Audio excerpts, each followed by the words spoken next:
No video needed, Glay. No video needed. No video needed, Glay. How's my mic? Nah, I don't hear it yet. I gotta Okay. on too. I'm good, right? Yeah, I can hear it. Yeah. I should always do this. They gotta do better when it comes to this. The damn mics. But bro, How about got now? got the call from Glay. Yo, you ain't heard? Is it can you hear now? Yeah, you good. Okay, bro. Yeah, you good. Man, it's funny. So after you called me, I started I jumped on and looked at a few different videos. I got a couple videos to really go through after he's talking or maybe before that we'll go through. But maybe I'll show the first one of people celebrating. We got to kind of keep track of this video in the background. But people been celebrating down in Miami and Doral. Like I guess a certain amount of people and they're trying to make it seem as if this is the energy of all Venezuelans. And I just found myself looking at people as they celebrate this, just looking like, you really think America's doing this for you and your people and democracy or whatever?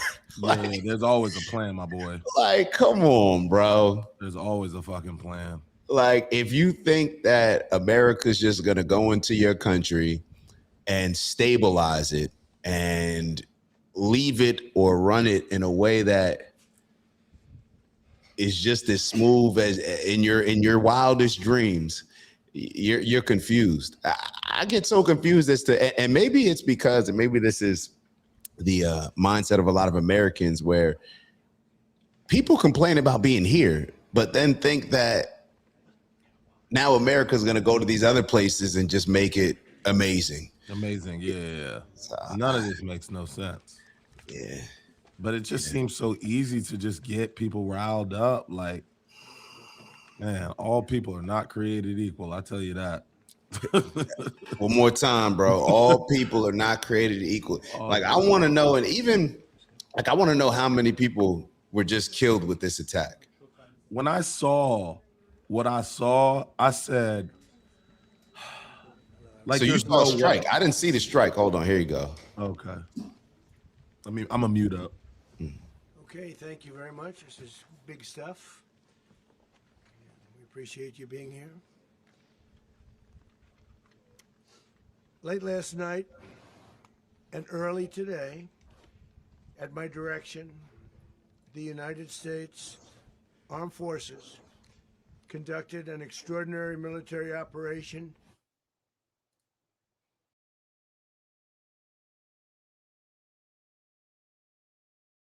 You can hear Glad?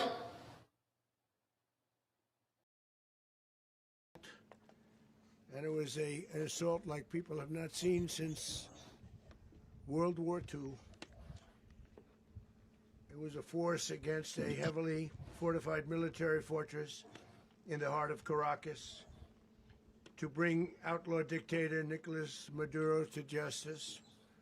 This was one of the most stunning, effective, and powerful displays of American military might and competence in American history. And if you think about it, we've done some other good ones like the attack on Soleimani, the attack on al-Baghdadi, and the obliteration and decimation of the Iran nuclear sites just recently in an operation known as Midnight Hammer. All perfectly executed and done. No nation in the world could achieve what America achieved yesterday, or frankly, in just a short period of time. All Venezuelan military capacities were rendered powerless as the men and women of our military, working with U.S. law enforcement, successfully captured Maduro in the dead of night. It was dark. The lights of Caracas were largely turned off due to a certain expertise that we have. It was dark and it was deadly. But captured along with his wife, Celia Flores, both of whom now face American justice. Maduro and Flores have been indicted in the Southern District of New York, Jay Clayton, for their campaign of deadly narco-terrorism against the United States and its citizens. I want to thank the men and women of our military who achieved such an extraordinary success overnight with breathtaking speed, power, precision, and competence. You rarely see anything like it. You've seen some raids in this country that didn't go so well. They were an embarrassment. If you look back to Afghanistan, or if you look back to the Jimmy Carter days, they were different days. We're a respected country again, maybe like never before. These highly trained warriors operating in collaboration with U.S. law enforcement caught them in a very ready position. They were waiting for us. They knew we had many ships out in the sea, just sort of waiting. They knew we were coming. So they were in a ready, what's called a ready position. But they were completely overwhelmed and very quickly incapacitated. If you would have seen what I saw last night, you would have been very impressed. I'm not sure that you'll ever get to see it, but it was an incredible thing to see. Not a single American service member was killed, and not a single piece of American equipment was lost. We had many helicopters, many planes, many people involved in that fight. But think of that, not one piece of military equipment was lost, not one service member was, more importantly, killed. The United States military is the strongest and most fearsome military on the planet by far. With capabilities and skills our enemies can scarcely begin to imagine. We have the best equipment anywhere in the world.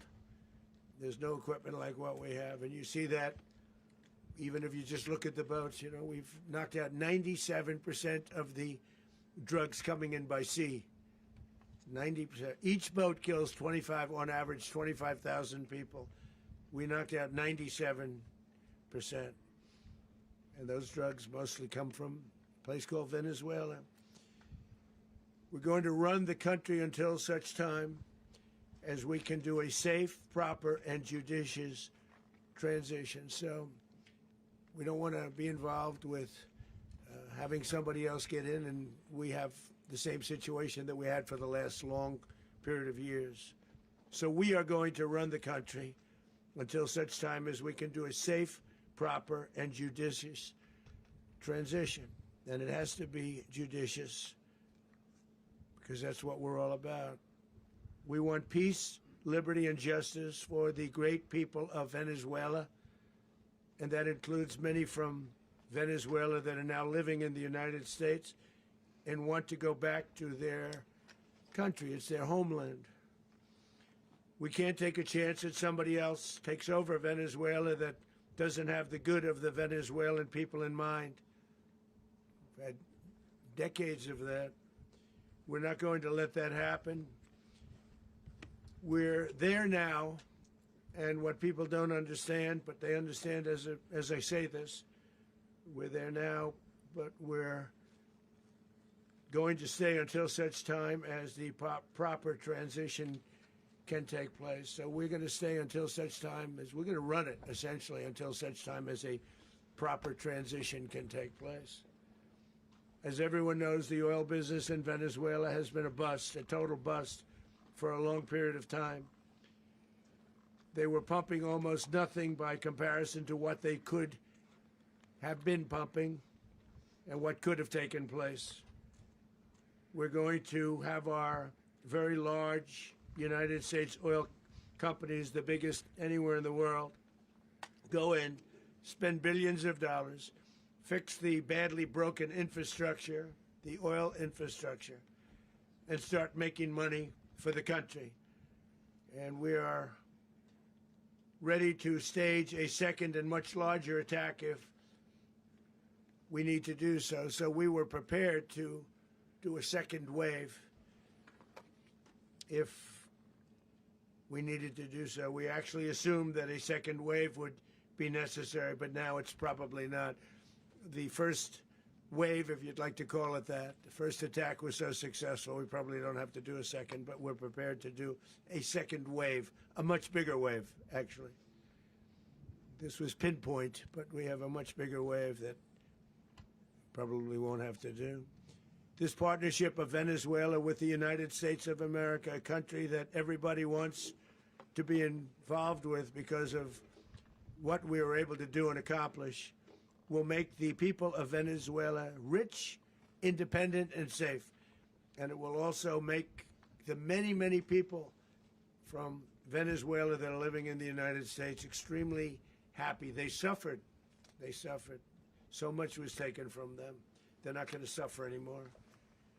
The illegitimate dictator Maduro was the kingpin of a vast criminal network responsible for trafficking colossal amounts of deadly and illicit drugs into the United States. As alleged in the indictment, he personally oversaw the vicious cartel known as Cartel de las Solas, which flooded our nation with lethal poison, responsible for the deaths of countless Americans, the many, many Americans. Hundreds of thousands over the years of Americans died because of him. Maduro and his wife will soon face the full might of American justice and stand trial on American soil. Right now, they're on a ship. They'll be heading to, ultimately, New York, and then a decision will be made, I assume, between New York and Miami or Florida. But we have people where the overwhelming evidence of their crimes will be presented in a court of law. And I've seen it. I've seen what we have. It's both horrible and breathtaking that something like this could have been allowed to take place. For many years after his term as president of Venezuela expired, Maduro remained in power and waged a ceaseless campaign of violence, terror, and subversion against the United States of America, threatening not only our people, but the stability of the entire region. And you all saw it. In addition to trafficking gigantic amounts of illegal drugs that inflicted untold suffering and human destruction all over the country, all over in particular the United States, Maduro sent savage and murderous gangs, including the bloodthirsty prison gang Tren de Aragua, to terrorize American communities nationwide. And he did indeed. They were in Colorado. They took over apartment complexes. They cut the fingers off people if they called police. They were brutal, but they're not so brutal now. And I just have to congratulate our military, Pete and everybody, and our National Guard, because the job that they've done, whether it's in Washington, D.C., where we have a totally safe city, where it was one of the most unsafe cities anywhere in the world, frankly, and now we have no crime in Washington, D.C. We haven't had a killing. We had the terrorist attack a few weeks ago. A little bit of a different kind of a threat, but we haven't had a killing in a long period of time, 6, 7 months. We used to have two, on average, 2 a week in Washington, our capital. We don't have that anymore. The restaurants are opening. Everyone's happy. They're going, they're walking their daughters, they're walking their children, their wives, they walk to restaurants. Restaurants are opening all over Washington, D.C. So I want to thank the National Guard, I want to thank our military, and I want to thank law enforcement. It's been amazing. And they should do it with more cities. We're doing it, as you know, and we're doing it in Memphis, Tennessee right now, and crime is down. We've just sort of started a few weeks ago, but crime is down now 77%. And the governor of Louisiana called, great person, and he wanted us to help him, as you know, in a certain very nice part of Louisiana, and we have done that. And it was a rough section, and we have crime down. I understand it's down to almost nothing already after 2.5 weeks. New Orleans, it's down to almost nothing. and we've only been there for 2.5 weeks. Can't imagine why governors wouldn't want us to help. We also helped, as you know, in Chicago, and crime went down a little bit there. We did a very small help because we had no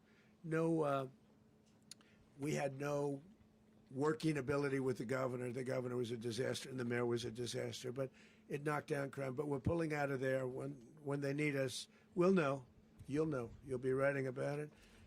And likewise, Los Angeles, where we saved Los Angeles early on, where the head of the police department made a statement that if the federal government didn't come in, we would have lost Los Angeles. That's long after the fires. That's when they had the riots in Los Angeles. We did a great job. Got no credit for it whatsoever, but that's okay. It doesn't matter. We don't need the credit. But we'll be pulling out when they need us. They'll call, or we'll go back if we have to. We'll go back. But we did a great job in various cities. But the place that we're very proud of is Washington, D.C., because it's our nation's capital. We took it from being a crime-ridden mess to being one of the safest cities in the country. But the gangs that they sent raped, tortured, and murdered American women and children. They were in all of the cities I mentioned, Tren de Aragua. And they were sent by Maduro to terrorize our people, and now Maduro will never again be able to threaten an American citizen or anybody from Venezuela. There will no longer be threats. For years, I've highlighted the stories of those innocent Americans whose lives were so heartlessly robbed by this Venezuelan terrorist organization. Really one of the worst. One of the worst, they say the worst. Americans like 12-year-old Jocelyn Nungary from Houston. Beautiful Jocelyn Nungary, what happened to her?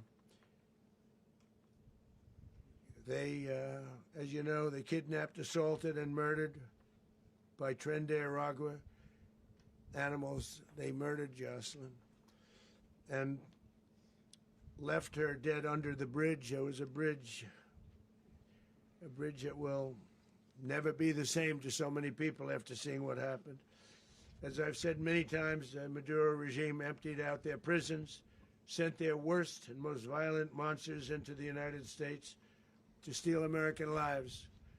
And they came from mental institutions and insane asylums. They came from prisons and jails. The reason I say both, they sound similar. Actually, prisons a little bit more hostile, a little bit tougher.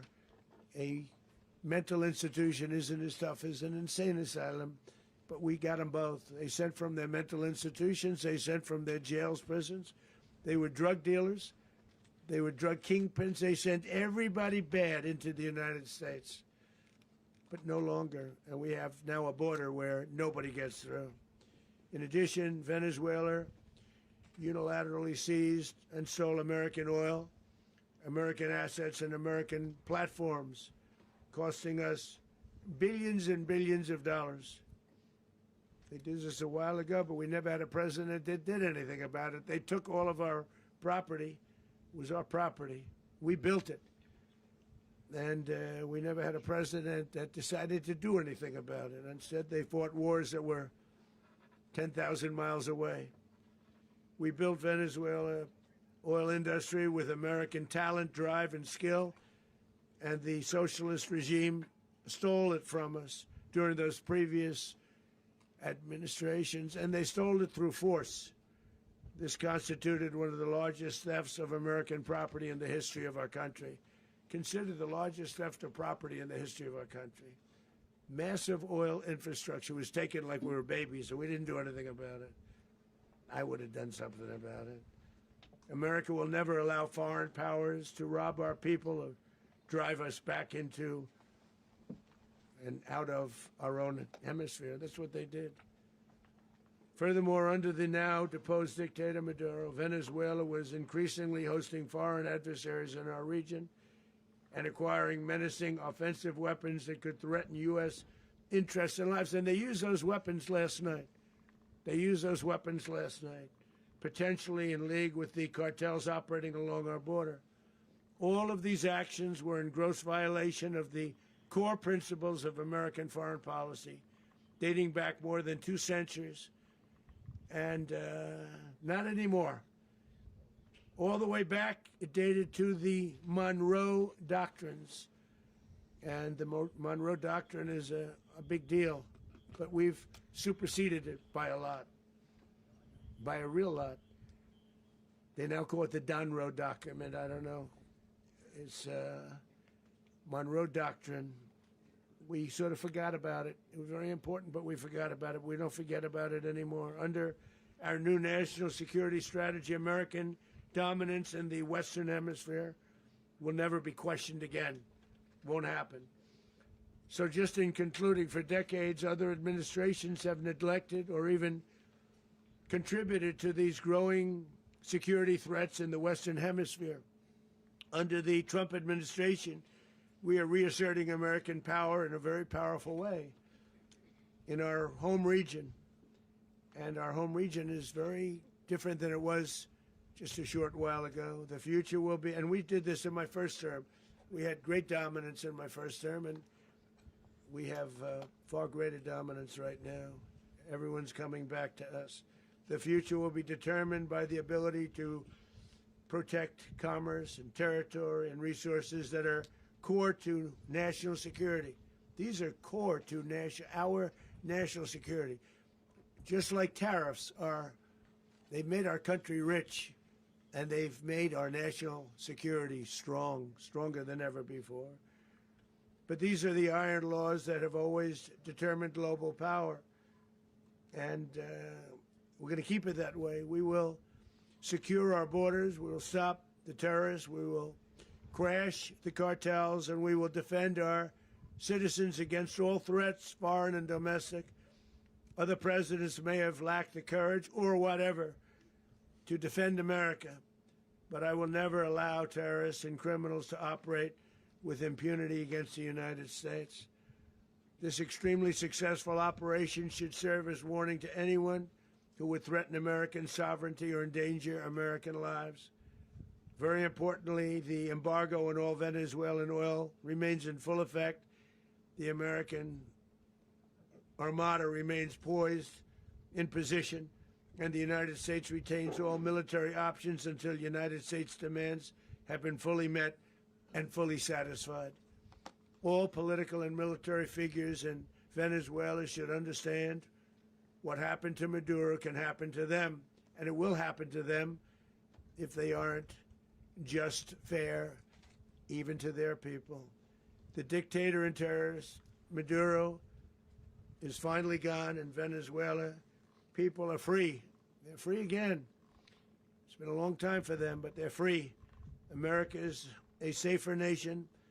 This morning, it's a prouder nation this morning because it didn't allow this horrible person and this country that was doing very bad things to us. It didn't allow it to happen. And the Western Hemisphere is right now a much safer place to be. So I want to thank everybody for being here. I want to thank General Raisin Kane. He's a fantastic man. I've worked with a lot of generals. I worked with some I didn't like. I worked with some I didn't respect. I worked with some that just weren't good. But this guy is fantastic. I watched last night one of the most precise attacks on sovereignty. I mean, it was an attack for justice. And I'm very proud of him, and I'm very proud of our Secretary of War, Pete Hegseth, who I'm going to ask to say a few words. Thank you very much. Mr. President, can you explain how the U.S. will run Venezuela? Well, thank you, Mr. President. Finally, a commander-in-chief the world respects and the American people deserve. And as the President said, words can barely capture the bravery and the power and the precision of this historic operation. A massive joint military and law enforcement raid flawlessly executed by the greatest Americans our country has to offer. American warriors are second to none, the best in the world and the best of our country. What all of us witnessed last night was sheer guts and grit, gallantry and glory of the American warrior. I'm simply humbled by such men. And I tip my hat to our chairman, Dan Raisin Kane, and all those Americans who stood watch last night. Our warriors are the elite of America, and again, President Trump has your back. No other country on planet Earth, and it's not even close, could pull this kind of operation off. And no other president has ever shown this kind of leadership, courage, and resolve, the most powerful combination the world has ever seen. As the president said, our adversaries remain on notice. America can project our will anywhere, anytime. The coordination, the stealth, the lethality, the precision, the very long arm of American justice, all on full display in the middle of the night. Nicolas Maduro had his chance, just like Iran had their chance, until they didn't and until he didn't.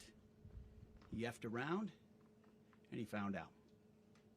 President Trump is deadly serious about stopping the flow of gangs and violence to our country. Deadly serious about stopping the flow of drugs and poison to our people. Deadly serious about getting back the oil that was stolen from us. And deadly serious about reestablishing American deterrence and dominance in the Western Hemisphere. This is about the safety, security, freedom, and prosperity of the American people. This is America first.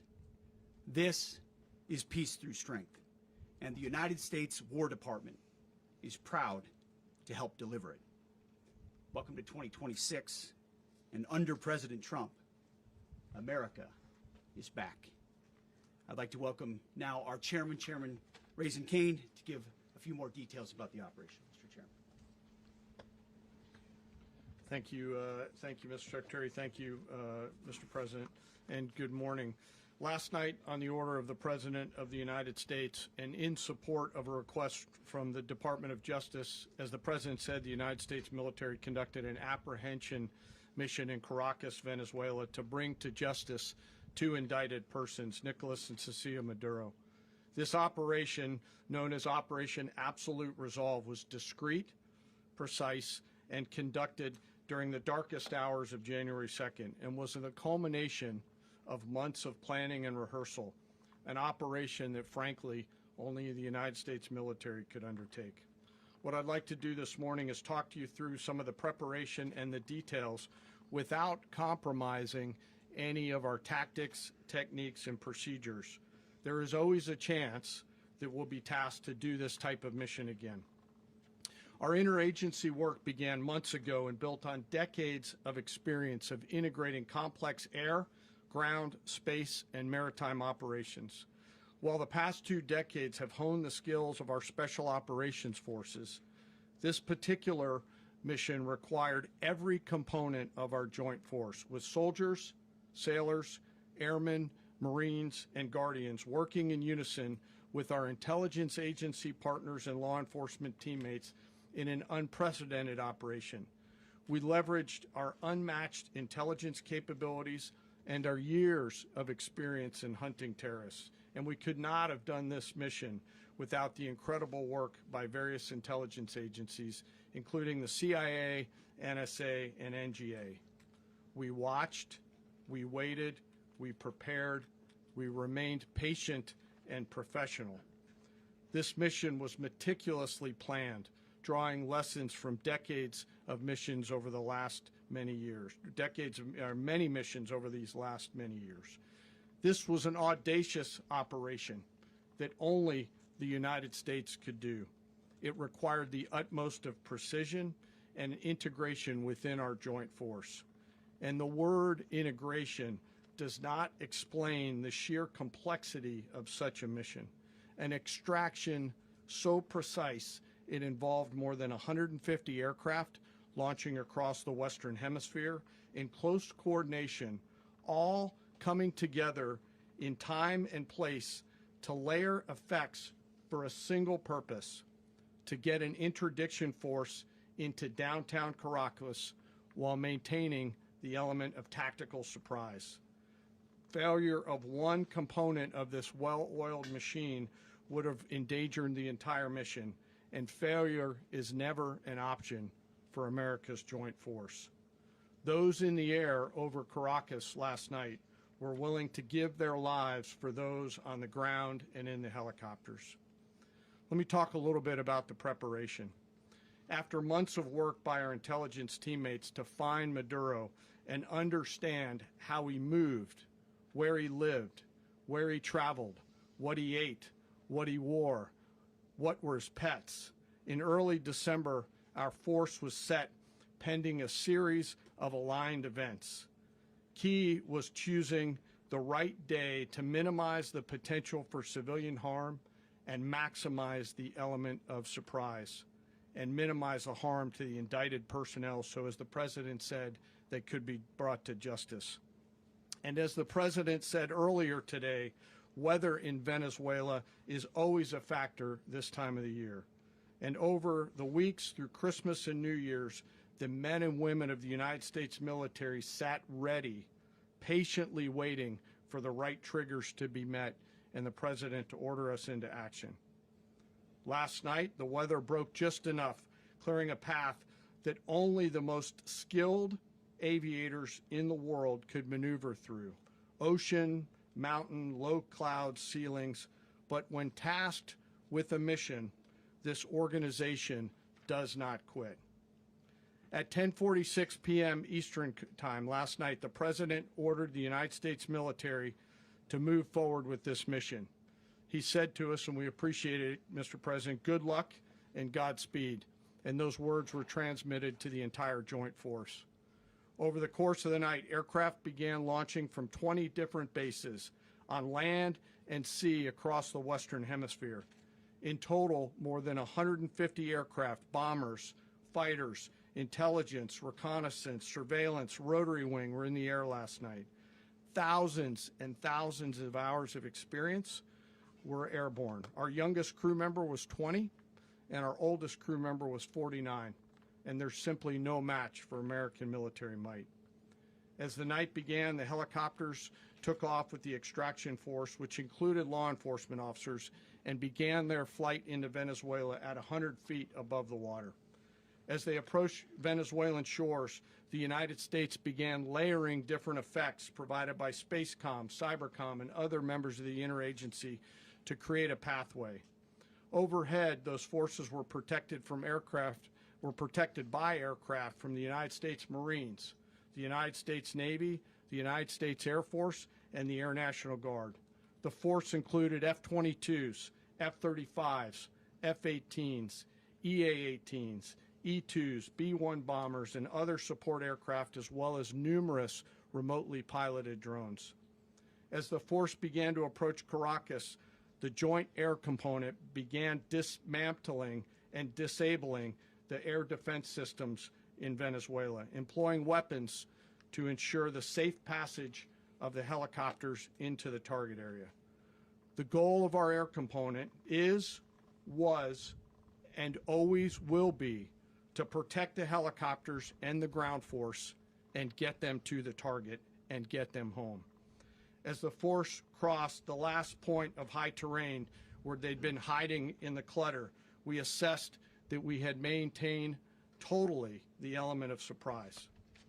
As the helicopter force ingressed towards the objective at low level, we arrived at Maduro's compound at 1:01 a.m. Eastern Standard Time, or 2:01 a.m. Caracas local time, and the apprehension force descended into Maduro's compound and moved with speed, precision, and discipline towards their objective and isolated the area to ensure the safety and security of the ground force while apprehending the indicted persons. On arrival into the target area, the helicopters came under fire, and they replied with that fire with overwhelming force in self-defense. One of our aircraft was hit but remained flyable, and as the President said earlier today, all of our aircraft came home, and that aircraft remained flyable during the rest of the mission. As the operation unfolded at the compound, our air and ground intelligence teams provided real-time updates to the ground force, ensuring those forces could safely navigate the complex environment without unnecessary risk. The force remained protected by overhead tactical aviation. Maduro and his wife, both indicted, gave up and were taken into custody by the Department of Justice, assisted by our incredible U.S. military with professionalism and precision, with no loss of U.S. life. After securing the indicted persons, the force began to prep for departure. Helicopters were called in to exfiltrate the extraction force, while fighter aircraft and remotely piloted aircraft provided overhead coverage and suppressive fire. There were multiple self-defense engagements as the force began to withdraw out of Venezuela. The force successfully exfiltrated and returned to their afloat launch bases, and the force was over the water at 3:29 a.m. Eastern Standard Time with indicted persons on board. And both Maduro and his wife were embarked aboard the USS Iwo Jima. In closing, what we've witnessed today is a powerful demonstration of America's joint force. We think, we develop, we train, we rehearse, we debrief, we rehearse again and again, not to get it right, but to ensure that we cannot get it wrong. Our jobs are to integrate combat power so when the order comes, we can deliver overwhelming force at the time and the place of our choosing against any foe anywhere in the world. I am immensely proud today of our joint force and filled with gratitude to represent them here today. There is simply no mission too difficult for these incredible professionals and the families that stand by them and support them. As we stand here this morning, our forces remain in the region at a high state of readiness, prepared to project power, defend themselves, and our interests in the region. This operation is a testament to the dedication and unwavering commitment to justice and our resolve to hold accountable those who threaten peace and stability. In closing, I want to express my heartfelt gratitude to the brave men and women who executed this mission. Their courage and tireless commitment to our nation are what makes us strong. Thank you, Mr. Secretary, and thank you, Mr. President. Well, I don't have much to add to what you've heard now, other than the following points. Nicolas Maduro was indicted in 2020 in the United States. He is not the legitimate president of Venezuela. That's not just us saying it. The first Trump administration, the Biden administration, the second Trump administration, none of those three recognized him. He's not recognized by the European Union and multiple countries around the world. He is a fugitive of American justice with a $50 million reward, which I guess we saved $50 million. And We should make sure. yeah, exactly. But Don't let anybody claim it. Nobody deserves it but us. But I want to be clear about one thing. Nicolas Maduro had multiple opportunities to avoid this. He was provided multiple very, very, very generous offers and chose instead to act like a wild man, chose instead to play around. And the result is what we saw tonight. The other message here is the following. You have a guy, like many people around the world, they like to play games. You have a guy who decides he's going to invite Iran into his country, is going to, do the confiscation of American oil companies, is going to flood our country with gang members, is going to take Americans prisoner and try to hold them for hostage and trade them like he was able to do with the Biden administration. Basically likes to play games all this time and thinks nothing's going to happen. And I hope what people now understand is that we have a president. The 47th president of the United States is not a game player. When he tells you that he's going to do something, when tells you he's going to address a problem, he means it. He actions it. I can tell you, I've watched this process now for 14, 15 years, been around it. Everybody talks. I'm going to do this. I'm going to do that. When I get there, we're going to do this. We're going to take. This is a president of action. Like, I don't understand yet how they haven't figured this out. And now, if you don't know, now you know. Because this is the way it's going to play out. And I think people need to understand that this is not a president that just talks and does letters and press conferences. And, if he says he's serious about something, he means it. And this is something that was a direct threat to the national interest of the United States, and the president addressed it. There's a president of peace, by the way. I told you what I just said earlier. This guy had multiple opportunities to find his way somewhere else and figure out another. He could have been living somewhere else right now very happy, but instead he wanted to play big boy. And so now, he's got other sets of problems on his hands. And but I think the message here should be for the world. Look, the president doesn't go out looking for people to pick fights with. He's not generally wants to get along with everybody. We'll talk and meet with anybody, but don't play games. Don't play games with this president's in office, because it's not going to turn out well. And so I hope that I guess that lesson was learned last night, and we hope it'll be instructive moving forward. Is that a message for Cuba? Mr. President. Mr. President. Mr. President. Mr. President. Mr. President. You said that the U.S. is going to run Venezuela. So who's in power right now? Well, we're going to be running it with a group, and we're going to make sure it's run properly. We're going to rebuild the oil infrastructure, which will cost billions of dollars. It'll be paid for by the oil companies directly. They will be reimbursed for what they're doing, but it's going to be paid. And we're going to get the oil flowing the way it should be. As you know, it was just a minor flow. It was actually a minor flow for what they have. But we're going to run it properly, and we're going to make sure the people of Venezuela are taken care of. We're going to make sure the people that were forced out of Venezuela by this thug are also taken care of. Mr. President. Mr. President. Mr. President. Mr. President. President, does the U.S. running the country mean that U.S. troops will be on the ground? How will that work? Well, you know, they always say boots on the ground. Oh, so we're not afraid of boots on the ground if we have to have. We had boots on the ground last night at a very high level, actually. We're not afraid of it. We don't mind saying it. But we're going to make sure that that country is run properly. We're not doing this in vain. This is a very dangerous attack. This is an attack that could have gone very, very badly. Could have gone very badly. We could have lost a lot of people last night. We could have lost a lot of dignity. We could have lost a lot of equipment. The equipment is less important, but we could have lost a lot. And we're going to make sure that this is proper. We're there now. We're ready to go again if we have to. We're going to run the country right. It's going to be run very judiciously, very fairly. It's going to make a lot of money. We're going to give money to the people. We're going to reimburse people that were taken advantage of. We're going to take care of everybody. It's very important. We couldn't let them get away with it. You know, they stole our oil. We built that whole industry there, and they just took it over like we were nothing. And we had a president that decided not to do anything about it. So we did something about it. We're late, but we did something about it. Yeah, please. Mr. President, can you explain the exact mechanism by which you're going to run the country? Are you going to designate a U.S. official to coordinate? It's all being done right now. We're designating people. We're talking to people. We're designating various people, and we're going to let you know who those people are. Mr. President. What's the group you mentioned that would run Venezuela? Well, it's largely going to be, for a period of time, the people that are standing right behind me. We're going to be running it.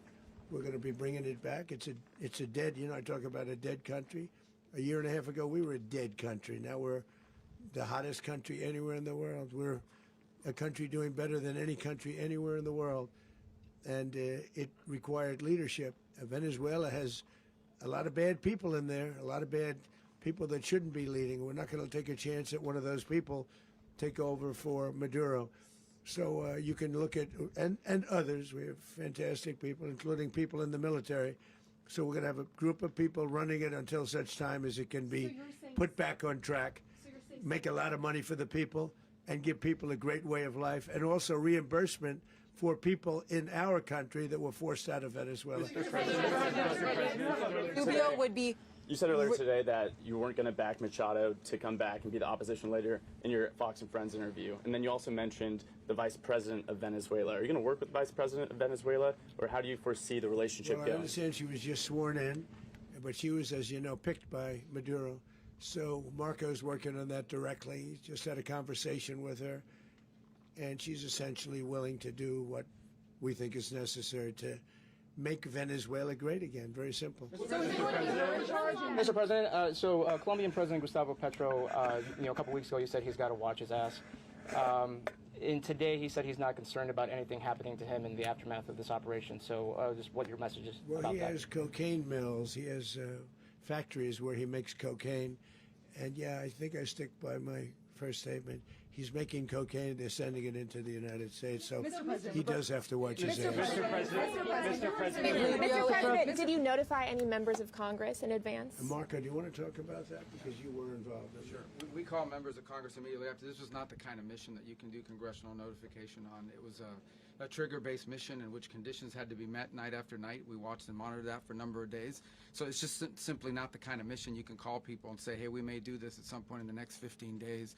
But it's largely a law enforcement function. Remember, at the end of the day, at its core, this was an arrest of 2 indicted fugitives of American justice, and the Department of War supported the Department of Justice in that job. Now, there are broader policy implications here, But it's just not the kind of mission that you can pre-notify because it endangers the mission. Well, sir, if I could add one thing to that, Congress has a tendency to leak. This would not be good. If they leaked, General, I think it would have been maybe a very different result. But I have to say, they knew we were coming at some point, you know. We had a lot of ships out there. They sort of knew we were coming. We were. But Congress will leak, and we don't want leakers. Mr. President, you were one of the only people to watch this all play out live. What was Maduro doing when the U.S. forces entered what I assume would be his home? And also, was there any point where the U.S. was considering if Maduro pushed back or resisted killing Maduro? It could have happened. It could have happened. He was trying to get into a safe place. You know what a safe place is, all steel. And he wasn't able to make it to the door because our guys were so fast. They went through the opposition so fast. And there was a lot of opposition. You know, people were wondering, do we get them by surprise? Sort of surprised, but they were waiting for something. It was a lot of opposition. There was a lot of gunfire. You saw some of it today. But he was trying to get to a safe place, which wasn't safe because we would have had the door blown up in about 47 seconds, they say on average, regardless of how thick the steel was. It was a very thick door. It was a very heavy door, but he was unable to get to that door. He made it to the door. He was unable to close it. So where is Maduro going to be? Go ahead, finish. Where is Maduro going to be in the time being right now? Do you know his exact whereabouts? Well, eventually, ultimately, in the near future, he's going to be brought to New York. And where is he going to be held? Where is he going to be held in New York? Do you know? That's going to be up to the officials that do these things. Mr. President, the U.S. has something of a mixed track record of ousting dictators without necessarily a plan for what comes afterwards. Did that weigh on your decision? Well, that's when we had different presidents, but with me, that's not true. With me, we've had a perfect track record of winning. We win a lot, and we win. If you look at Soleimani, you look at al-Baghdadi, you look at the Midnight Hammer. Midnight Hammer was incredible. Right now, you wouldn't have peace in the Middle East. We have essentially peace in the Middle East because of that. If we weren't successful with Midnight Hammer, you wouldn't have peace in the Middle East. So, with me, you've had a lot of victory. You've had only victories. You've had no losses. Yeah. Mr. President, can you? How long do you expect the U.S. to run Venezuela, and how soon do you want the Venezuelan people to hold elections? So I'd like to do it quickly, but it takes a period of time. You know, we're rebuilding. We have to rebuild their whole infrastructure. The infrastructure is rotted. It's actually very dangerous. It's blow-up territory. Oil is very dangerous. It's a very dangerous thing to take out of the ground. It can kill a lot of people. It has killed a lot of people doing just that. The infrastructure is old. It's rotted. Much of it is stuff that we put there 25 years ago, and we're going to be replacing it. And we're going to take a lot of money out so that we can take care of the country. Are you saying that Secretary Rubio and Mr. President, China, Russia, and Iran have interests in Venezuela. How does this operation affect your relationships with them when it comes to the oil and drugs? In terms of China and Russia, Russia when we get things straightened out. But in terms of other countries that want oil, we're in the oil business. We're going to sell it to them. We're not going to say we're not going to. In other words, we'll be selling oil. Probably in much larger doses because they couldn't produce very much because their infrastructure was so bad. So we'll be selling large amounts of oil to other countries, many of whom are using it now, but I would say many more will come. Are you saying that, Mr. President, are you saying that? Oh.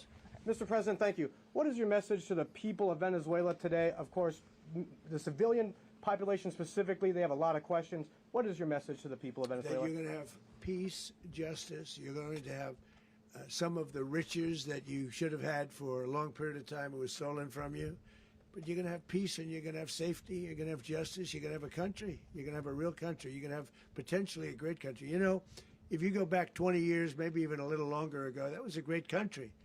And they destroyed it. Remember I said that if we lose this election, the United States will be Venezuela on steroids. That's what would have happened. Had we lost the election, the 2024 election, we suffered so badly. When you look at the border from 2020, what they did, what Joe Biden administration did to our country should never be forgotten. But if we had to go through another year of that, we would be exactly where Venezuela was in terms. I used to say, if they win, we're going to be Venezuela on steroids, and that's what would have happened. President, thank you. Are you saying that Secretary Hegseth and Rubio are going to be running Venezuela, and will you be sending in U.S. military They're going troops to be to a provide? team that's working with the people of Venezuela to make sure that we have Venezuela right. Because for us to just leave, who's going to take over? I mean, there is nobody to take over. You have a vice president who's been appointed by Maduro, and right now she's the vice president, and she's, I guess, the president. She was sworn as president just a little while ago. She had a long conversation with Marco, and she said, we'll do whatever you need. I think she was quite gracious, but she really doesn't have a choice. We're going to have this done right. We're not going to just do this with Maduro, then leave like everybody else, leave and say, let it go to hell. If we just left, it has zero chance of ever coming back. We'll run it properly. We'll run it professionally. We'll have the greatest oil companies in the world go in and invest billions and billions of dollars and take out money, use that money in Venezuela. And the biggest beneficiary are going to be the people of Venezuela. And also, I can't stress this strongly enough, the people that got thrown out of Venezuela that are now in the United States, and frankly, some want to stay and some probably want to go back. Yeah. So, Mr. President, what's being done to protect Americans in the country, and were any of the detained Americans Well, right now they're rescued very last protected night? because nobody's going to mess with us. They're very protected. The people of, and we let them know that you better not touch one of them. Are you concerned that bad elements of the Maduro regime will remain in place? Well, we know who they are. We're on them, and they're acting much differently now than they would have acted 2 days ago. And what can you Okay, say wait, about behind you, please. Mr. President, why is running a country in South America America first? Well, I think it is because we want to surround ourselves with good neighbors. We want to surround ourselves with stability. We want to surround ourselves with energy. We have tremendous energy in that country. It's very important that we protect it. We need that for ourselves. We need that for the world. And we want to make sure we can protect it. Yes, sir. Please, go ahead. Yeah, is there a message here for Cuba and Diaz-Canel? Well, Cuba is an interesting case. Cuba is, not doing very well right now. That system has not been a very good one for Cuba. The people there have suffered for many, many years. And I think Cuba is going to be something we'll end up talking about because Cuba is a failing nation right now, very badly failing nation. And we want to help the people. It's very similar in the sense that we want to help the people in Cuba, but we want to also help the people that were forced out of Cuba and living in this country. Do you want to say something about that, Marco, please? Well, I mean, I just gave you a statement a few minutes ago about, when the president speaks, you should take him seriously. So suffice it to say, Cuba is a disaster. It's run by incompetent, senile men, and in some cases, not senile, but incompetent nonetheless. It has no economy. It's in total collapse. And by the way, they were, all of the guards that helped protect Maduro, this is well known, their whole spy agency, all that were full of Cubans. I mean, it's amazing. This poor island took over Venezuela in some cases. One of the biggest problems that Venezuelans have is they have to declare independence from Cuba. They tried to basically colonize it from a security standpoint. So, yeah, look, if I lived in Havana and I was in the government, I'd be concerned, at least a little bit. Are you cutting off the oil flow to Cuba from Venezuela? Well, the president already announced a week ago that anything that's sanctioned, it's sanctioned oil, it's not going to be allowed to get there. So that's an The answer is yes. Mr. President, Is the U.S. aware of the location of opposition leader Machado, and have you been in contact with her? No, we haven't. No, we haven't. how many hesitations about Machado as the next leader? On Monday. Oh, I think it would be very tough for her to be the leader. She doesn't have the support within or the respect within the country. She's a very nice woman, but she doesn't have the respect. Mr. President, is it possible that the U.S. ends up administrating Venezuela for years? Well, it won't cost us anything because the money coming out of the ground is very substantial, so it's not going to cost us anything. So the U.S. isn't going to dedicate we will. money to. Well, we want safety there. We want to be surrounded by countries that aren't housing all of our enemies all over the world. That's what was happening, and you don't want to have that. But we're going to be rebuilding, and we're not spending money. The oil companies are going to go in. They're going to spend money. We're going to take back the oil that, frankly, we should have taken back a long time ago. A lot of money is coming out of the ground. We're going to get reimbursed for all of that. We're going to get reimbursed for everything that we spend. So it's going to be a very important.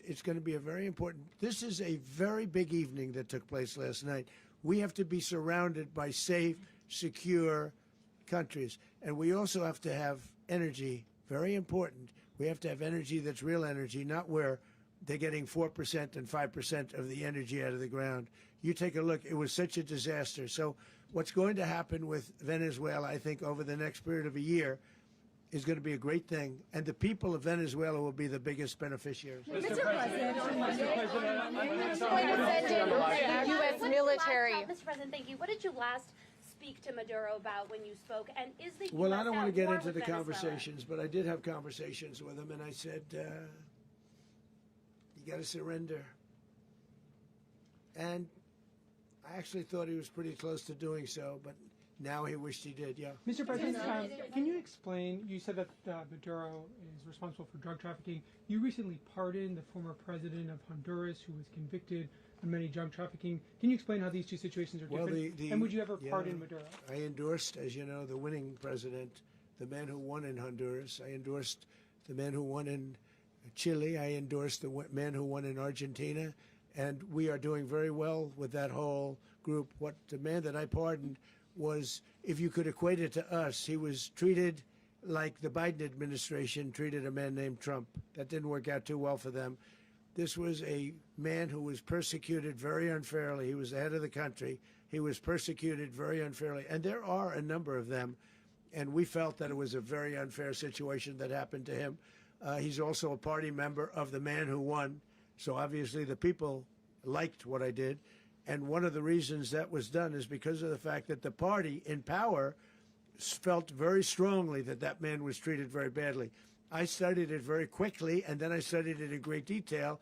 I went to a lot of the people standing behind me, and they felt that that man was persecuted and treated very badly. That's why I gave him a pardon. Mr. President, you referenced boots on the ground earlier. Can you just sort of button this up? Do you envision the U.S. military having a presence in Venezuela as the U.S. runs that country? Well, no, we're going to have a presence in Venezuela as it pertains to oil, because we have to have, we're sending our expertise in.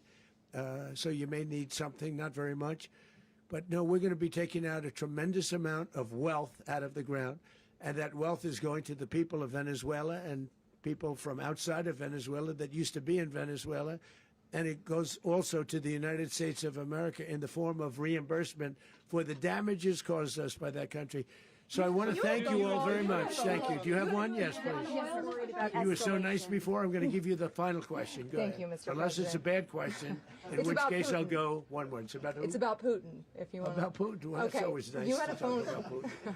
You had a phone call with him on Yeah. Monday. Did he talk at all about Maduro? Did y'all talk about this? No, we didn't. And We then- never spoke about Maduro. Are you mad at him right now? I mean, there's this I'm not intelligence. thrilled with Putin. I'm not thrilled with Putin. He's killing too many people. There was that I intelligence. thought that would be so. I settled 8 1/4 war. You know what the 1/4 was? Thailand and Cambodia. I did it again. They broke out, and I did it in about 5 hours, and I settled it. I'm giving myself 1/4, so I'm up to now 8 1/4. In other words, I settled the war, but then they broke out. They had a pretty bad breakout over the last 4 days. I got them to go back to peace. So I only give 1/4. I thought the easiest one would be, one of the easier ones would be Russia, Ukraine. It's not. And they both have done some pretty bad things. And look, that's Biden's war. That's not my war. But I want to stop the lives. Did you see where last month, 30,000, it was 27,000 the month before. 30,000, mostly soldiers, were killed this last month. 30,000. I want to stop that. You know, I got NATO to pay 5% instead of the 2% that they weren't paying. They weren't paying 2, now they pay 5. And we send them a lot of munitions. We send them a lot of things, missiles and various other things, a lot. And they pay. The United States is not losing money. We're probably making money on that. It's the last thing I care about. I just want to stop all those people. We're losing 25, 30,000 human beings that come from 2 places that are very far away. But if I can stop, because it's something I've been pretty good at doing, deals, I guess. It's all a deal. Life is a big deal.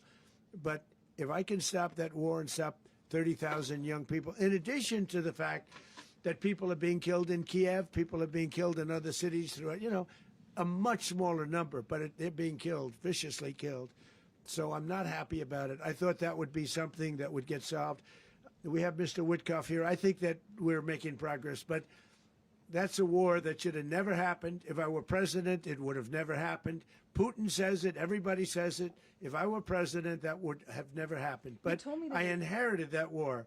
That was Joe Biden, Zelensky, and Putin. I came into the situation, and it's a mess. And I will say this. I watched an operation last night that was so precise, that was so brilliant. I mean, it was incredible. If we had our people, like this general and our people involved, that war would not have gone on very long, that I can tell you. That war, to use an old term, that war has become a bloodbath, and we want it to get stopped. Thank you very much.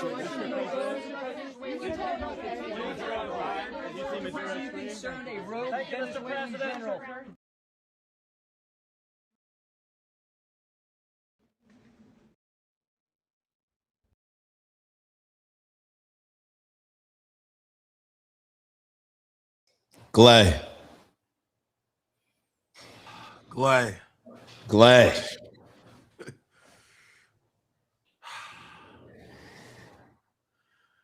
Disclaimer, I got some in the oven, so I may hop out. I may bounce back, but You good. the oven is hot, Glay. The oven is hot, Glay. So tell me this. What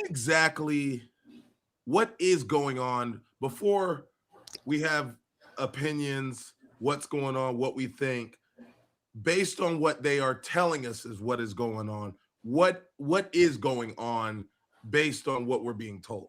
And hold on, let me reset it real quick just so we could type in the thing. Hold on. Okay.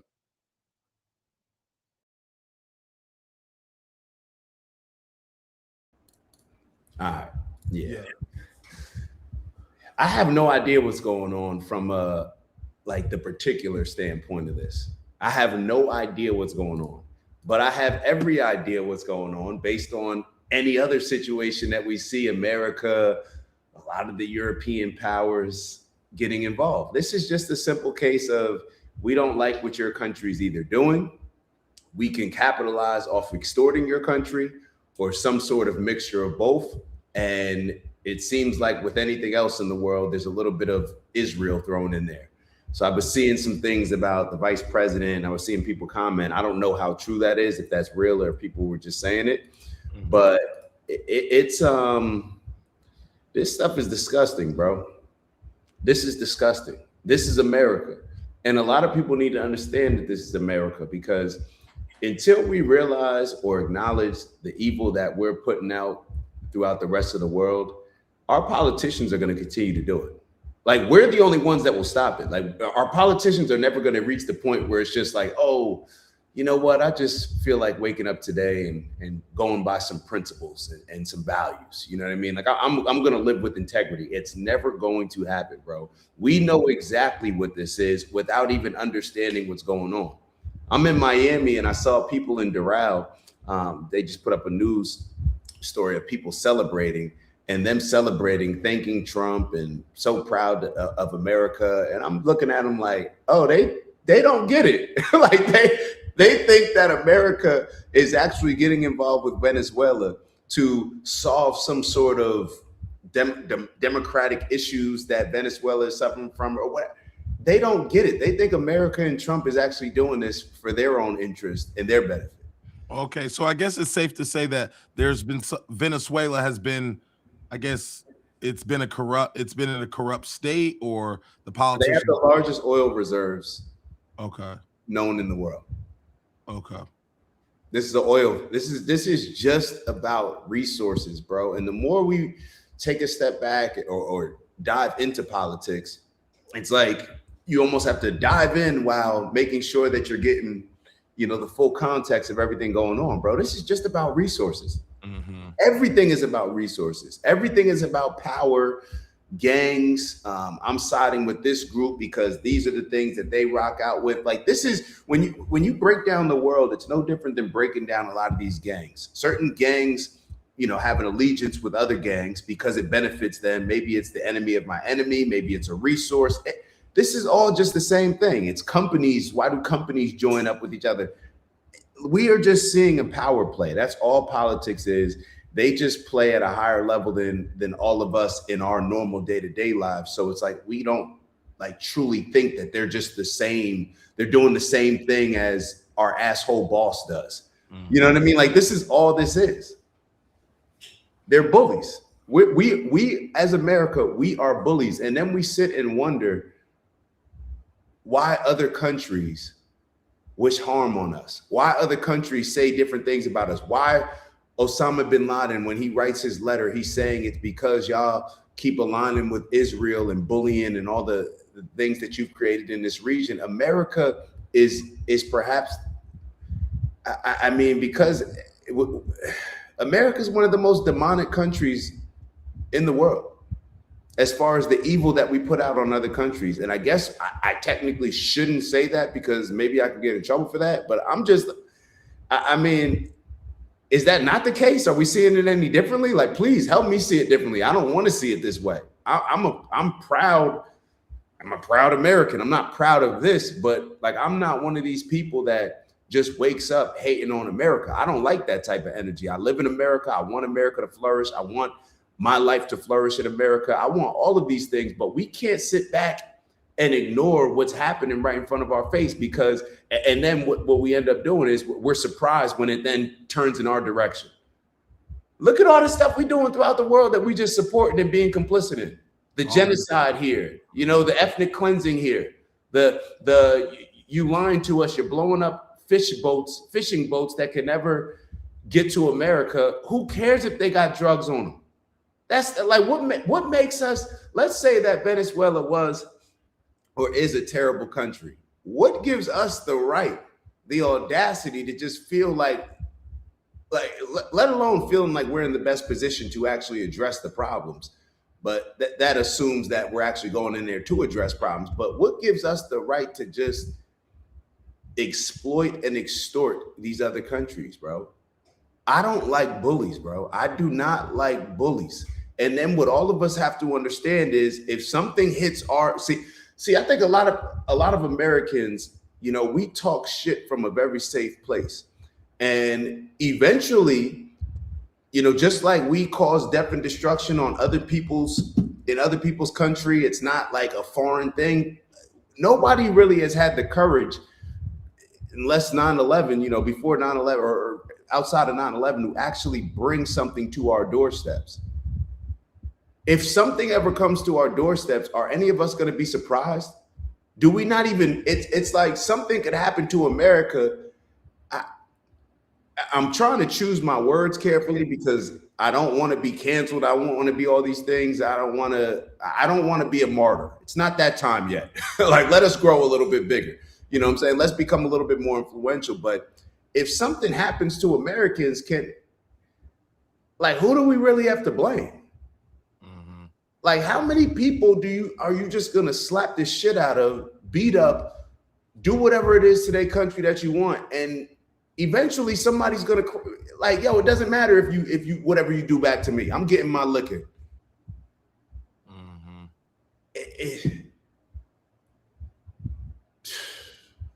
It's almost like as if but they play the game in a fashion that we know because they're not on the front lines. Because when the American people are attacked, I don't think they share the same empathy that me and you may be discussing now.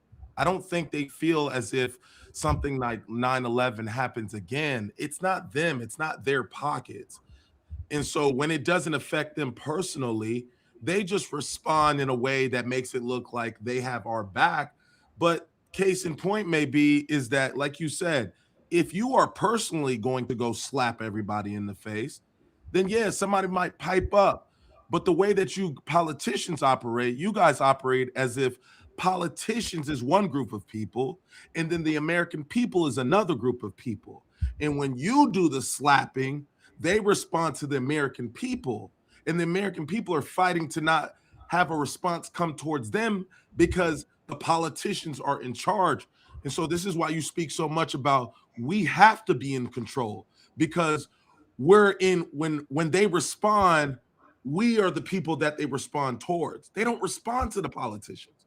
They don't respond to the White House. They don't go after the Pentagon. They go after American civilians who are working, who are traveling, who are living in their homes, the ones that are paying taxes. They become the victims. And so that's why I don't understand, in a position of leadership like we are in, it really bothers me that you have to understand that your decisions will impact the platoon, but you just seem to not care. And that makes me feel as if it's not America first. It's America politicians first. And then wherever American people lay, that's just going to be where they lay. So yeah, I'm with you, bro. Like, so many thoughts are going through my mind, and maybe this is just nature. Maybe this is the cycle that needs to happen. Maybe things need to get worse before people get out of this selfish, self-centered mindset as to if energy's not real. Like, that's why people hide behind, and this is not going to go in a religious way. This is not going to go in a religious direction as far as criticizing religion.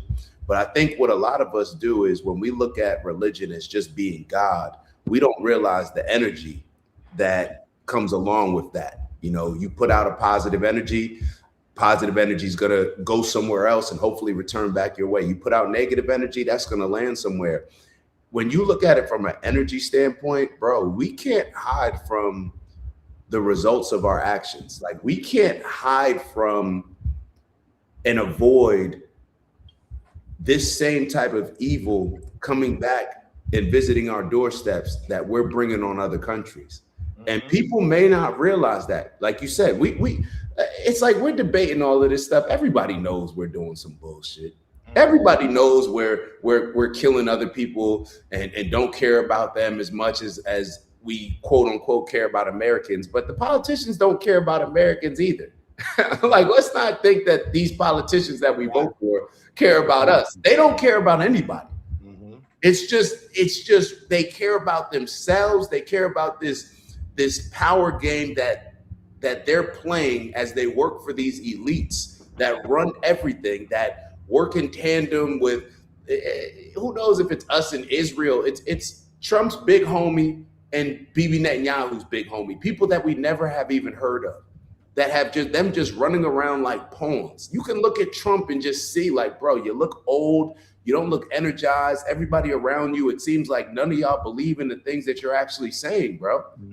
Like, and they're aware, bro. They're aware. This energy that they're putting out, it's gonna come back.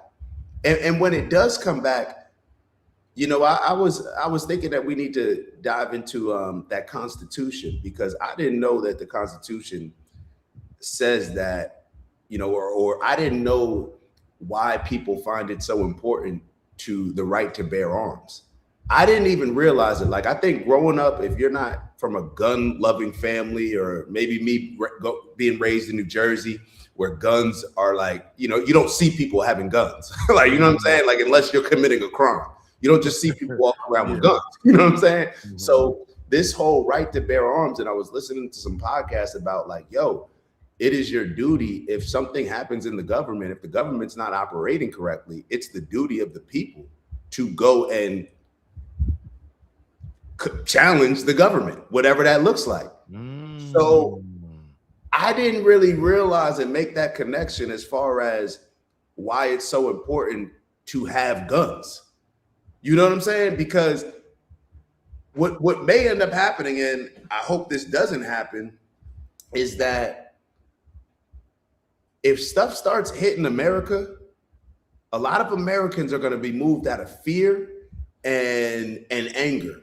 And that fear probably is the greatest determinant, or the biggest factor in what could contribute to now somebody starts getting up and on their pedestal, and they start leading people to say, like, hey, if we don't confront and address certain things in this government, then it's going to lead to more of this. And now if people are rallying around that, bro, that's a potential, yeah, like, So these politicians should be very wary, bro. These politicians, and it's easy to talk shit and to commit all these heinous acts when you know you're the bully, when you know you got the bigger guns, when you know you got the resources, when you got all this backing.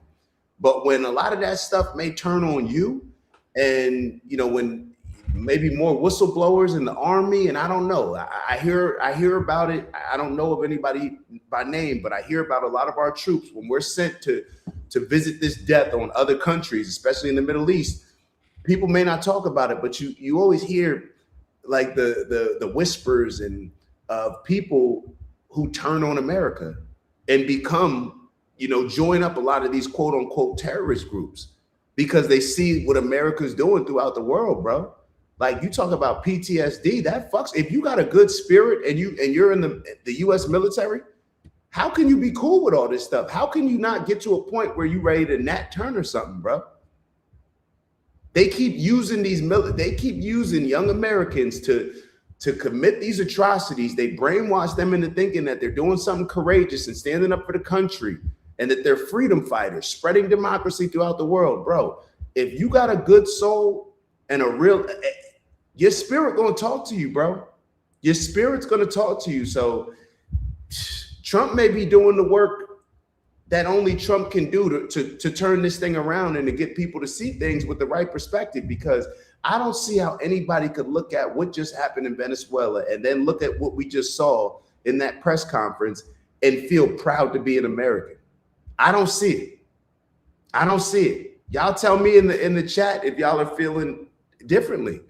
But I just don't see how people can look at what just happened. Like, there's not an ounce in me that felt good about what happened. There's no silver lining. There's no like bright spot to all this. No, this is demonic, bro. This is demonic. This is what has the big man upstairs starting to say, lose hope and lose faith. You ever have a coach lose faith in you as a player, a coach lose faith in you? And what they do is they stop complaining. They stop just even noticing you. They look right through you. You're not even somebody that they even take into consideration. If the big man above starts looking at the world like that, we're going to be in trouble. Because if the big man's turning his back on a lot of the things that we're doing and just saying, you know what, y'all got to figure y'all stuff out because I keep leading y'all, keep showing y'all the way, but y'all keep ignoring it. Eventually, I'm just going to fall back and I'm just going to not even address anything. And as big man loses faith in us, then a lot of people may end up losing faith in a lot of what's going on in this world. And that could cause a lot of this destruction, man. Like, you ever just think back to, like, think from this standpoint. Think about what the world had to look like, or when you look at the scripture, when they describe the days and times before God decided to flood the planet, or you look at the days and times of Sodom and Gomorrah, like how God spoke about what the status of what the state of the world was in. Bro, it's what we're living in right now. It's what we're living in right now. And Donnie, I'm with you, Donnie. I've said it months ago and I keep saying it again. Trump has completely embarrassed me, bro. Like, voting for Trump, especially after not voting the previous two elections because I just lost all faith in American politics and wanted to take a stand and let that be represented as, hey, if y'all keep playing these games, people are not going to invest in this political system, this game that y'all play. I am so embarrassed, and perhaps that embarrassment was needed. Perhaps that embarrassment was needed because this can't be solved politically. All the things that we're going through right now, this is not a political issue that we're facing. This is a spiritual issue, bro. I'm beyond even saying it's religious. This is a spiritual issue. We need a spiritual awakening. Like, I just feel terrible looking at a lot of this stuff. And I'm torn between having a conversation with y'all and just being like, man, I'm just sad and disappointed. Like, nah, like that's not what men who see themselves as leaders are necessarily supposed to do. But I also have to balance that with being real with y'all and saying, like, yo, this is a fucked up place that we're in. This is a fucked up place that we're in. And we've all been complicit in this. We've all been complicit in this in one way or another. We've all been complicit in this. And the good part about that is we all can be complicit or a part of the solution, because we need a spiritual awakening.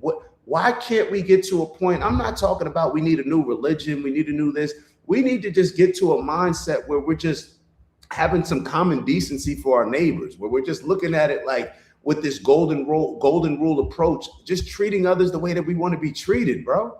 Like, we are not that simple of a people to think that, oh, this entire group of people, I don't like them, they're bad, they deserve less. We're far more mature than that.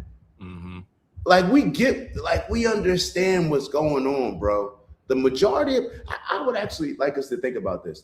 The majority of people that commit crime or just do evil things, it's like, I think they know what they're doing, but they just either get incentivized to still do it, or they consider it their crash out moment where they just get so frustrated and angry and pissed off about things where they just do it. But bro, I'm just disappointed. My fault. I was just rambling because I knew you were. No, that's a good look. I was listening though. I could hear you. I had it turned up loud. Yeah. But I completely agree. Especially moving into 2026, my perspective has just been like, I'm no longer giving ignorance an outlet for people any longer. I'm starting to see a common trend, and I'm starting to see a consistent response within people that claim that they don't know. So I'm starting to realize this is my get out of jail for free card on Monopoly. And so I'm not going off of that. At this point moving forward, I'm assuming everyone knows. Now, you may have an incentivized way to make a decision. You may have your own personal gain involved. I am willing to give grace of you being a human, but I will not give you grace that you were ignorant to it. And so I can make the choice with understanding that humans will, in a lot of situations, do what's best for them first. And I can approach that and have a conversation with that, and how we can make changes so that you can maybe identify or see something from another perspective and not make that choice again. But you're not going to get the cop out, I don't know. Everyone knows. Everyone that we see on our chat, everyone that we speak to, all these politicians, we are an intelligent race. We are an intelligent group of human beings. We know routine. If we are sheep, it's because it's a choice to be one. A sheep didn't choose to be a sheep. We are choosing to be sheep in a lot of these situations. So ignorance is a choice at this point in time. It's not something that was stowed upon you.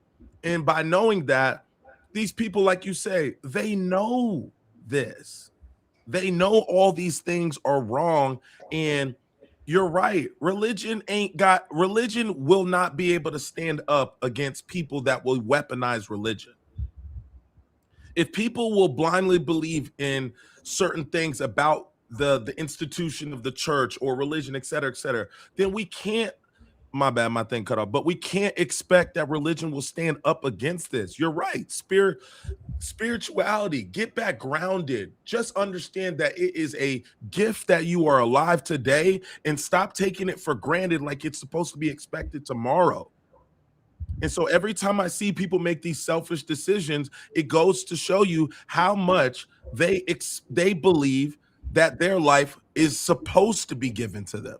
They don't look at this as a blessing. They don't look and appreciate life because they don't cherish life.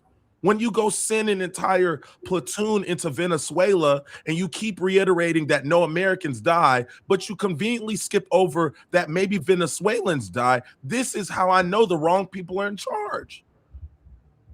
Give me the count of Americans and Venezuelans. Bro, that's a fact. And the first thing that I wrote down was, and I think I even commented it, it would have been amazing for a president to just get out there and say, you know what, first, we did have some casualties. We didn't have any on the American side, which we're fortunate. However, with a lot of these situations, there's going to be, innocent lives that are lost, people that, just lost their lives.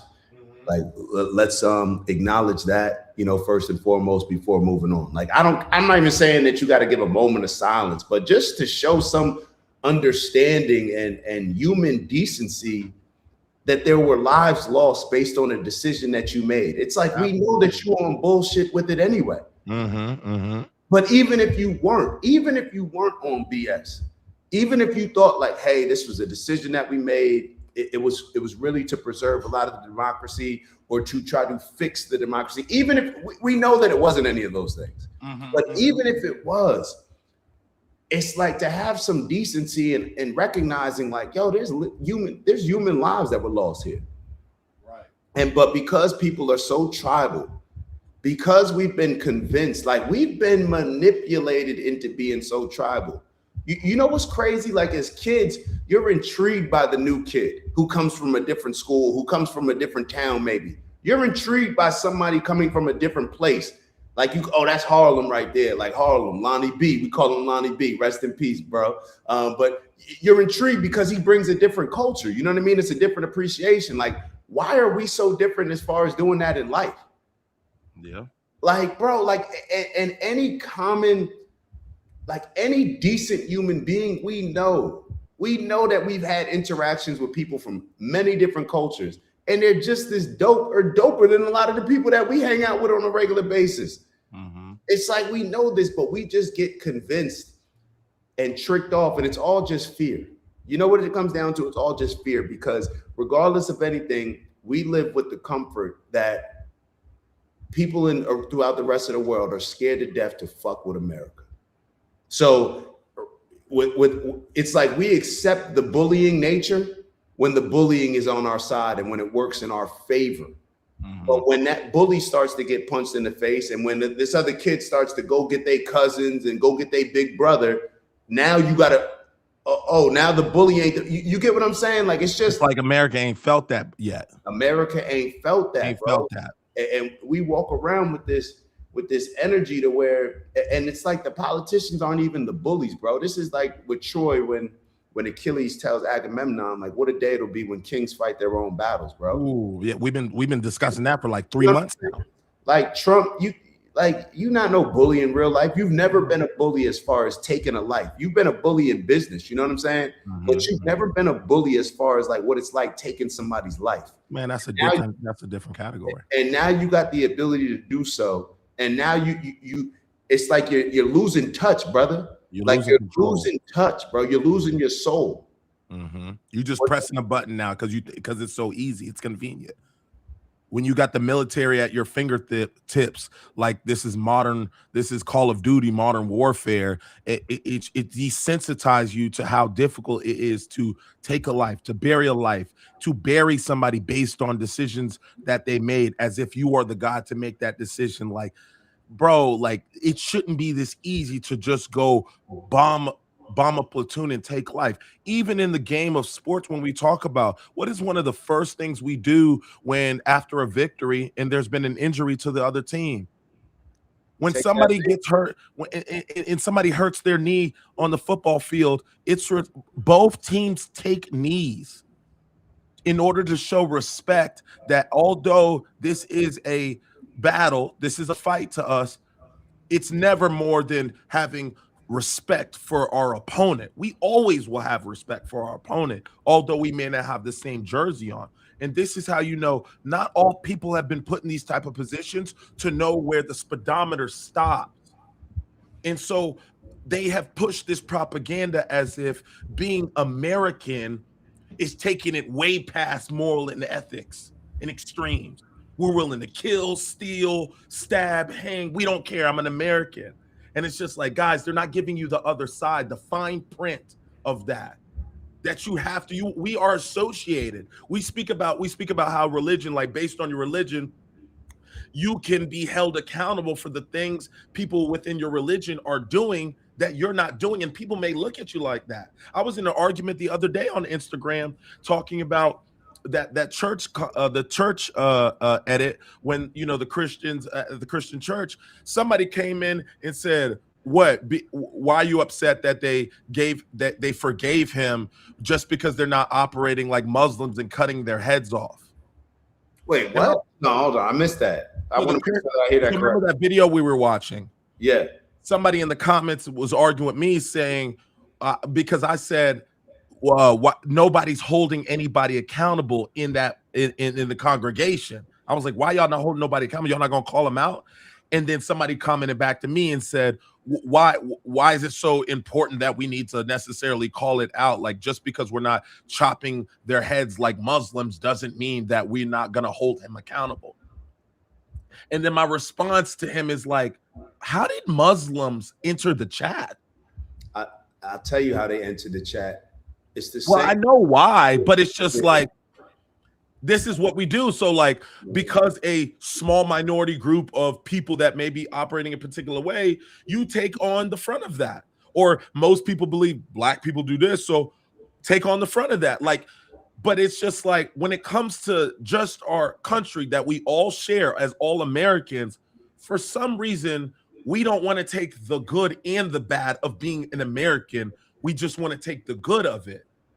And so, like you say, yes, when politicians are the spokespeople for America, they're the commentators, they're the ones that kind of narrate things, but they're not necessarily the agents that have to go into the ring and put up a fight. We start losing touch because there are two different programs. American people are saying one thing, politicians are saying a completely other thing, but they're shielding and hiding within our institution as America. Don't tell me about how they're smuggling drugs or they don't have a good stable foundation in Venezuela. We still have things we need to work on here. Don't tell me it's about drugs when the FDA is approving all types of plastic on apples, oranges, broccoli, and every other thing. Fentanyl can't be the biggest issue. The FDA is a pretty big issue to me, but who's going to challenge that? So it's just like, you guys are picking and choosing when you want, and it shows us, and it keeps revealing your hand that, oh, there's a financial monetary gain in this, the oil. And we'd respect you more if you just told us what it is, and we choose to make our decisions based on that, than to tell us a lie, and we eventually all got our walls up and our antennas up and assume that this is just now a battle. It's like, we are trying, it's like there's another country there's the Americans, then that's the American politicians, and it's the American people. We're not no three people are on the same page right now. And it's just becoming a vicious cycle. Yeah, and yeah, I wanna read this comment. It all comes to white boys and their frustration. They can't be openly racist. I think it's a disservice if we're looking at this, you know. Matter of fact, I probably shouldn't even this. No. Well, I mean, I just feel like it's a service. Like, this is what we always do. Like, how did it turn? It's like, but I guess what you're saying. Like, we have a huge issue here, and then it's about racism. But I do feel two P's, and I'll tell you why. Because even as I'm processing it, like at first glance, I'm like, damn, bro, like, nah, like stay focused. Like, that's not what, you know what I'm saying? That's not what we need right now. But then there also does need to be some acknowledgement, because even, you know, I said it the other day. I'm like, yo, a lot of this stuff that's going on throughout the world, yo, white people, y'all got to start addressing this stuff. And not to say that I'm not playing the blame game. That's what I like. It's not about the blame game, but it's like, if we huddled up and said, okay, what's the best way to address this issue? The government and politicians, they're only going to care if white people say something and address this. If black people, people complain, you know, like the only time that a group outside of just white Americans is able to actually make a difference, and it's still white Americans in my mind, but it's Jewish people, Israel, Zionists. Unless you LGBTQ or anything, I mean, like, what group has been able to actually address something in a real way to where the government would care? You know what I'm saying? Like, until white people start addressing this, and to P's points, like, this is a cultural issue. Just like we call out cultural issues within the black community, and people are 100% right. There's cultural issues that impact the black community. I may not fit into that, but overall in the black community, it does. There is a cultural issue when it comes to white people in this world. and the people that led the culture. You get what I'm saying? Like every black person doesn't buy into hip hop culture, but that's the loudest voices, like the leading, what has turned whatever the culture would have been into its black hip hop culture. That's described as black culture. It's the dominant culture. The dominant culture amongst white people, whether it's American and Europeans, has been a colonizing culture, bro. And we got to address this. I'm not playing victim, bro. Life is fucking amazing, bro. Like I don't have any issues. I don't deal with racism like everybody complains about. Maybe if I do, it's not impacting me that much. You know what I'm saying? Just being real. I'm not saying it's not there, but I'm just saying I'm not complaining from a standpoint that my life is bad in America. I'm complaining from a standpoint that we are spiritually sick when it comes to America, and a huge part of that spiritual sickness is the foundation of how American culture was established and how a lot of the European cultures were established.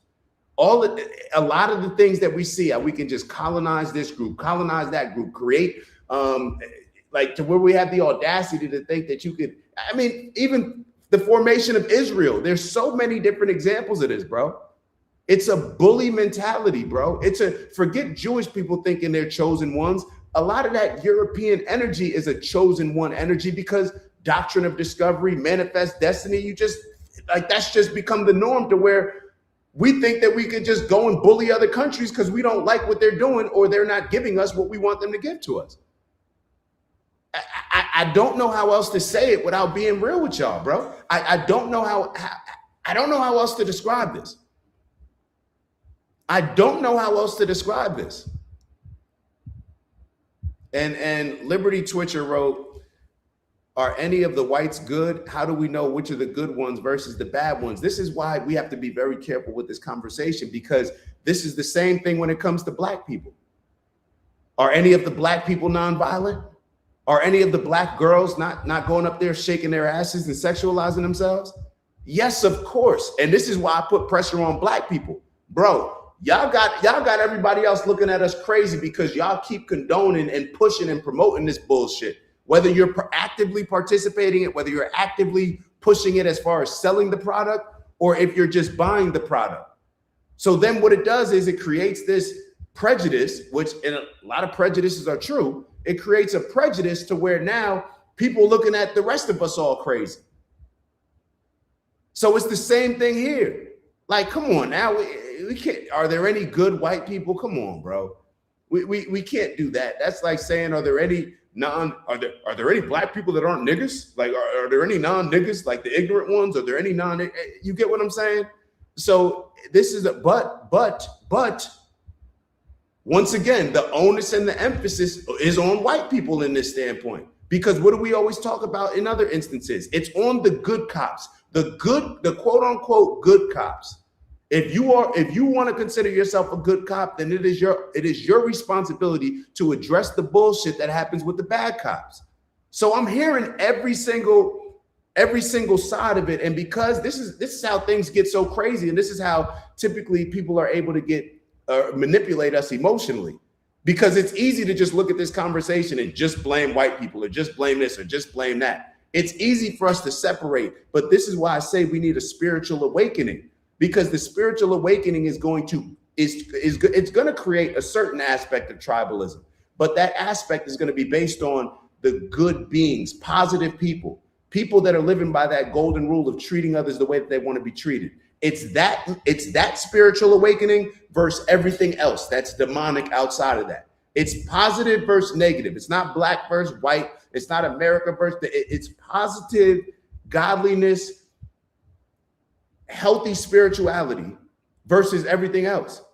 Until then, we're cooked, bro. Until we do that, it's over. We have no faith, no hope. Until we can unite based on common decency.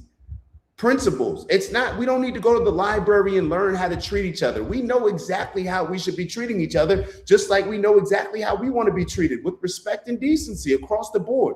Until we unite on that, then we're all just out here just running around fighting, and we don't know who we're actually fighting for, or what position we're standing on. We don't know. That has to be the common ground that recreates our new foundation. It has to be that. And somebody wrote, what the F is a spiritual awakening? It's very simple. We've been dormant from a spiritual standpoint. We are dead spiritually. We're dead spiritually. What is spiritual? Our connection to God, which is technically our connection to each other. So when we're not living in peace and harmony, when we're not putting out positivity, when positive is not winning versus the negative, good versus evil, however you want to, whatever ways you want to use to describe it, we are spiritually dead. We are spiritually dead when we're led more by money, when we're led more by power, which is the money is just the finances. When we're led more by economies and politics, which is just the power, then we're going to suffer spiritually. So I don't understand what is a spiritual awakening? Like, is that, I have to ask you, are you religious or are you non-religious?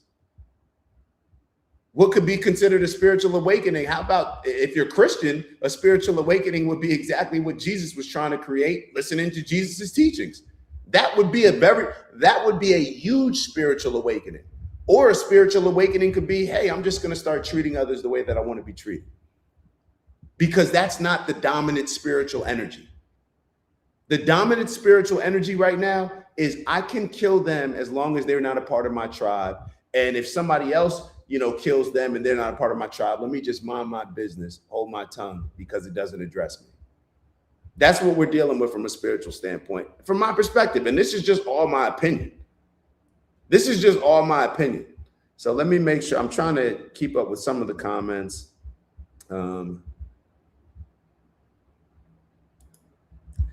We need a coherent worldview. Mine is Orthodox Christianity. Unfortunately, we all don't have a unified spiritual worldview. I agree with you.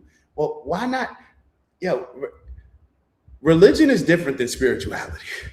Like, let's not, I think the best way, and perhaps this is through debating a lot of religious people and having a lot of debates on religion. Let's leave religion over there. Let's leave religion over there. We're not trying to touch anybody's religion, not trying to offend anybody's religion. But spirituality is where all the differences between all the religions come together and unite based on common principles that we can all look at as decent human beings.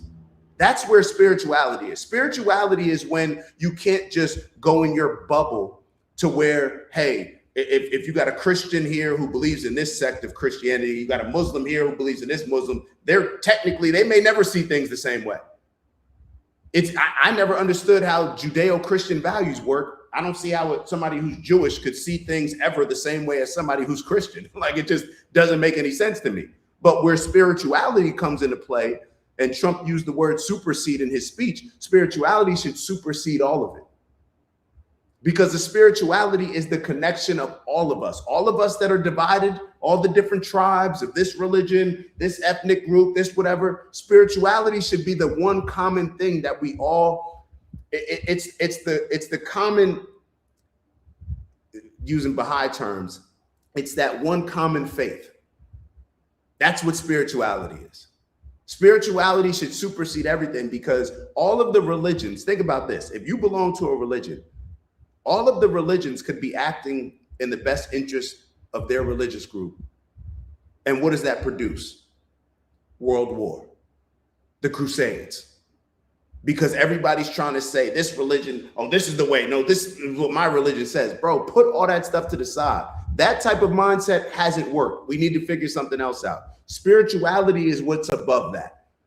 Spirituality is what Jesus would be proud of us leaning into, what Muhammad would be proud of us leaning into, what all the religious leaders would come together and be proud to say, oh man, like they took our teachings and they evolved it above and beyond what just religion was. Because just seeing things from a religious standpoint, it doesn't work. And maybe when I'm describing it, I shouldn't say, spirituality should supersede and be above religion, because obviously that's going to offend some people. But we also got to grow up and have some maturity in this conversation. When we've been doing the same thing over and over, and all it's led to is the world being flooded, or the world being Sodom and Gomorrah, fire and brimstone, whatever it is, the world being destroyed. That's where our same thinking has gotten us before, but we're not willing to update it. We're not willing to change. We're not willing to adapt. And if we're not willing to adapt, then we'll just suffer from the same fate.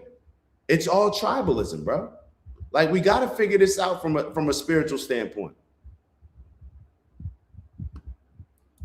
So D201, I'd love to hear your perspective. You're saying no, it's not, that what I'm saying is goofy. Do you have access to a camera? I'm just asking because, I mean, if you have access to a camera, I would love to hear your perspective. If you have access to a camera, let me know. I'll send you a link. You can give your perspective. No problem at all. No problem at all. No problem at all. If I'm wrong, please tell me how I'm right. Offer some solutions. What's your solution? Let's all take a second to just think about, what would your solution be? Is there ever any solution when the first thing that you do is, like, on any team, there has to be something that we unite on, right? Something common that we unite on. So if we're just going to lean into, like, okay, I'm on my college team. If I'm only rocking with the people that came from Jersey, then that's not going to benefit the entire team. That may benefit me and mine, like my little crew, you know, if we're doing well, if we're looking out for each other, but that doesn't benefit the entire team. So if we look at ourselves in this world as being on one team, which I think any God would look at, like, we talk about the creator. This is why I always question, like, how serious people are with their understanding of religion, faith, spirituality. If you're saying that your God created all of this, then what type of God, if he created all of this, would be okay with his kids, his children fighting each other? It's just common sense, right? Wouldn't God be more happy if everybody was getting along? If everybody wasn't being manipulated because man came in and oh, well, we're going to create this new religion over here, or we're going to change this up and it's going to be our sect. We're going to have different, we started with one gang, but then we all just splintered off because leadership, we couldn't do it. What would God want? I don't see another way. But if DD or if D2, if you have another way, then please feel free to suggest it.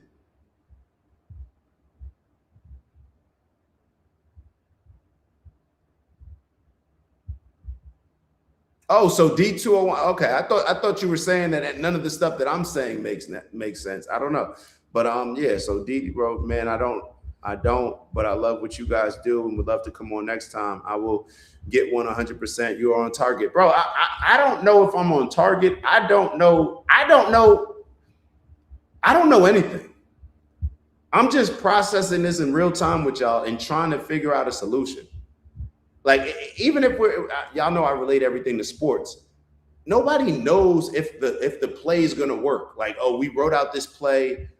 Do we know if it's going to work? You don't know if it's going to work. But if you get everybody to buy into it, then it probably has a better chance of working than if some people are questioning it and if everybody's not on the same page. So how do we get everybody on the same page? Well, I don't think you're going to get everybody on the same page by saying, okay, we're going to use this religion solution. Then that religion's going to say, well, no, we should be using our religion solution. Okay, so we see where this is going. Okay, so we have to figure out something that everybody can come together and get on board with that doesn't threaten any of your previous beliefs. And why can't that thing be like, hey, we have this golden rule.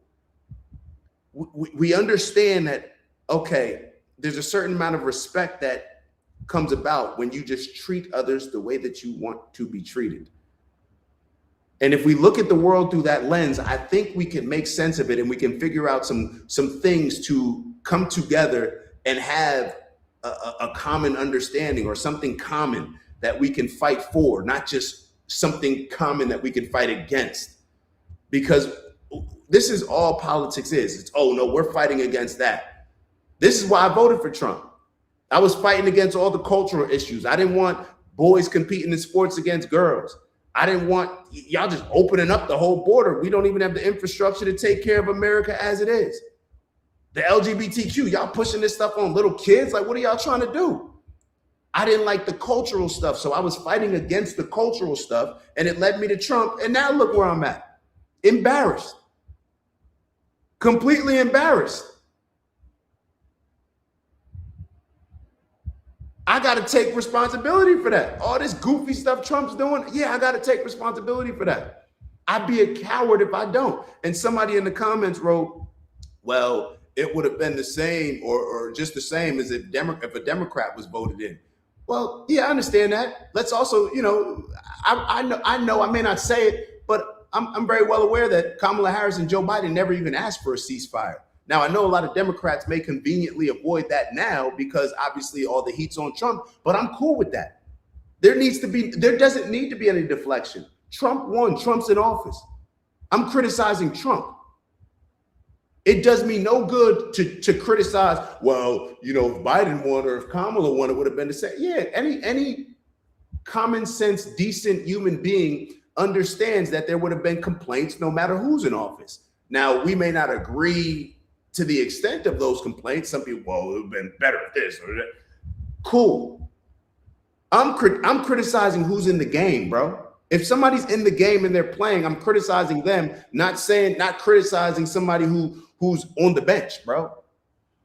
Trump's in the game. Let's address Trump. And perhaps by using that same energy, then moving forward, whether the next election is Democrat, Republican, we won't always constantly deflect and resort back to that tribalist mindset where as soon as somebody says something about Trump, instead of us addressing the issues that need to be addressed with Trump, or as soon as somebody says something about Biden, and instead of us addressing the issues that need to be addressed with Biden, we're deflecting by saying, well, Trump did this or well, Biden did this. Bro, it just doesn't work.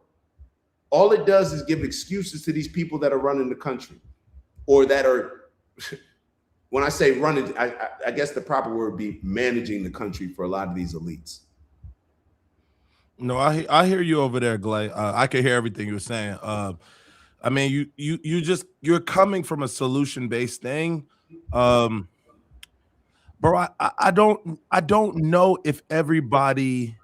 No, we do know, bro. This wouldn't be this difficult if everybody cared to win the game. Like, I think we sometimes get, and I was in this conversation a couple weeks ago, but sometimes we assume that because people are complaining, they want change. Sometimes because we hear people complaining about the losses on the team, that means they're ready to get in and play. Some people are totally content with being in the crowd. And so we have to take it a test for that. You can tell it by the tribalism in just sports alone. Get him out of there. What the fuck is he doing? Well, you ready to go in there and play and do better? It's a spectator sport, bro.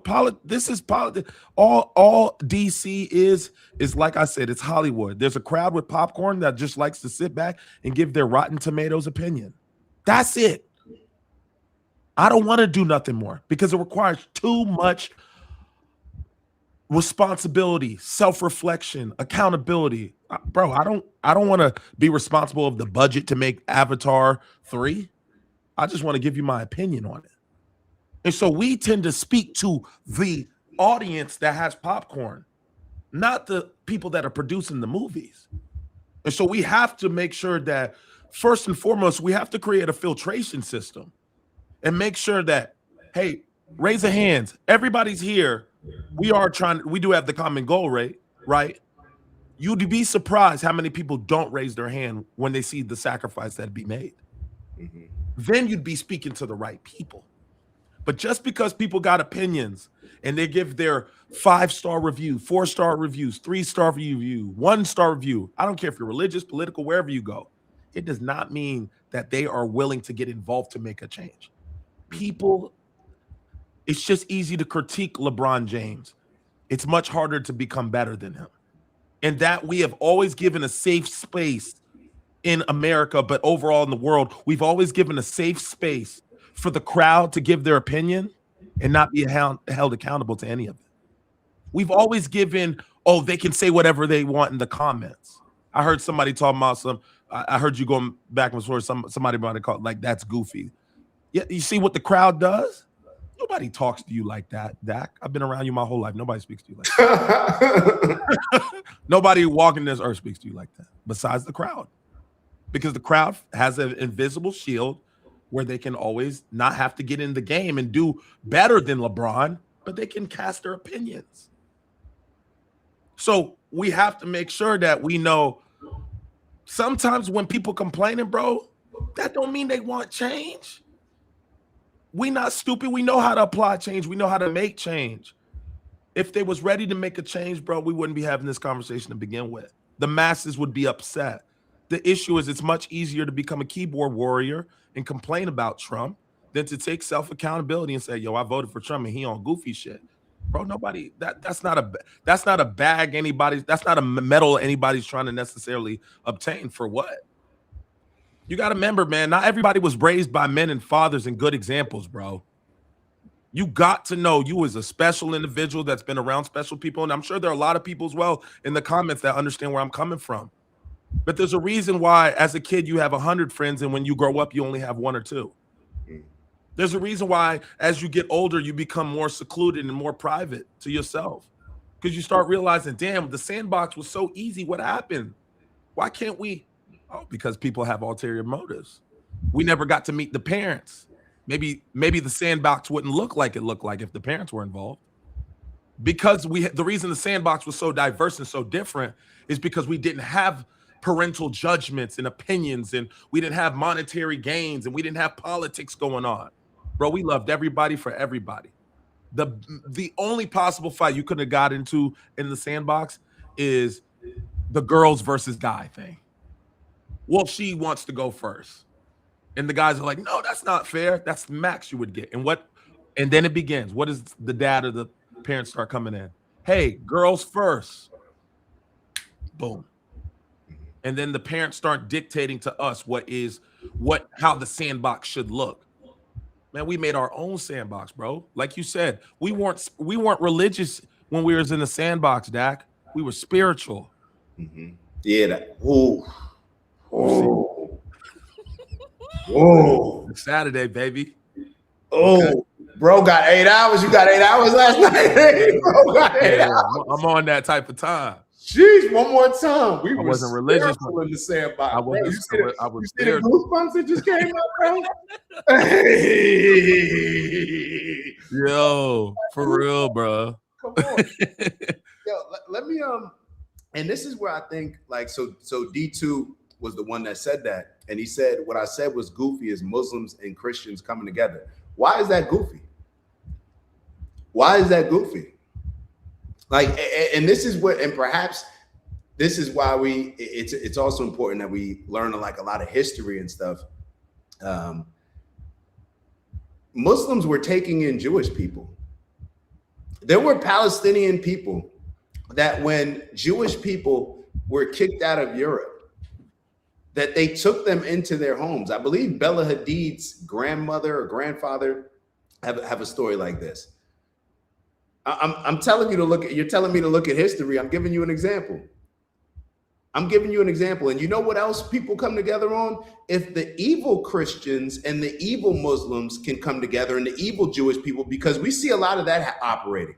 Let's not act as if Christians and Muslims and Jews, the people at the top, bro, it's almost like NFL ownership or like a college, it's like a college team. Like you think that the players hate each other more than the coaches or the people that work in management of the college or stuff like that. They want the rivalry. They want to stoke the flame in the rivalry.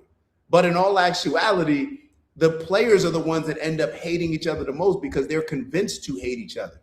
There's plenty of elite at the top, Muslims, Christians, Jewish people that work together.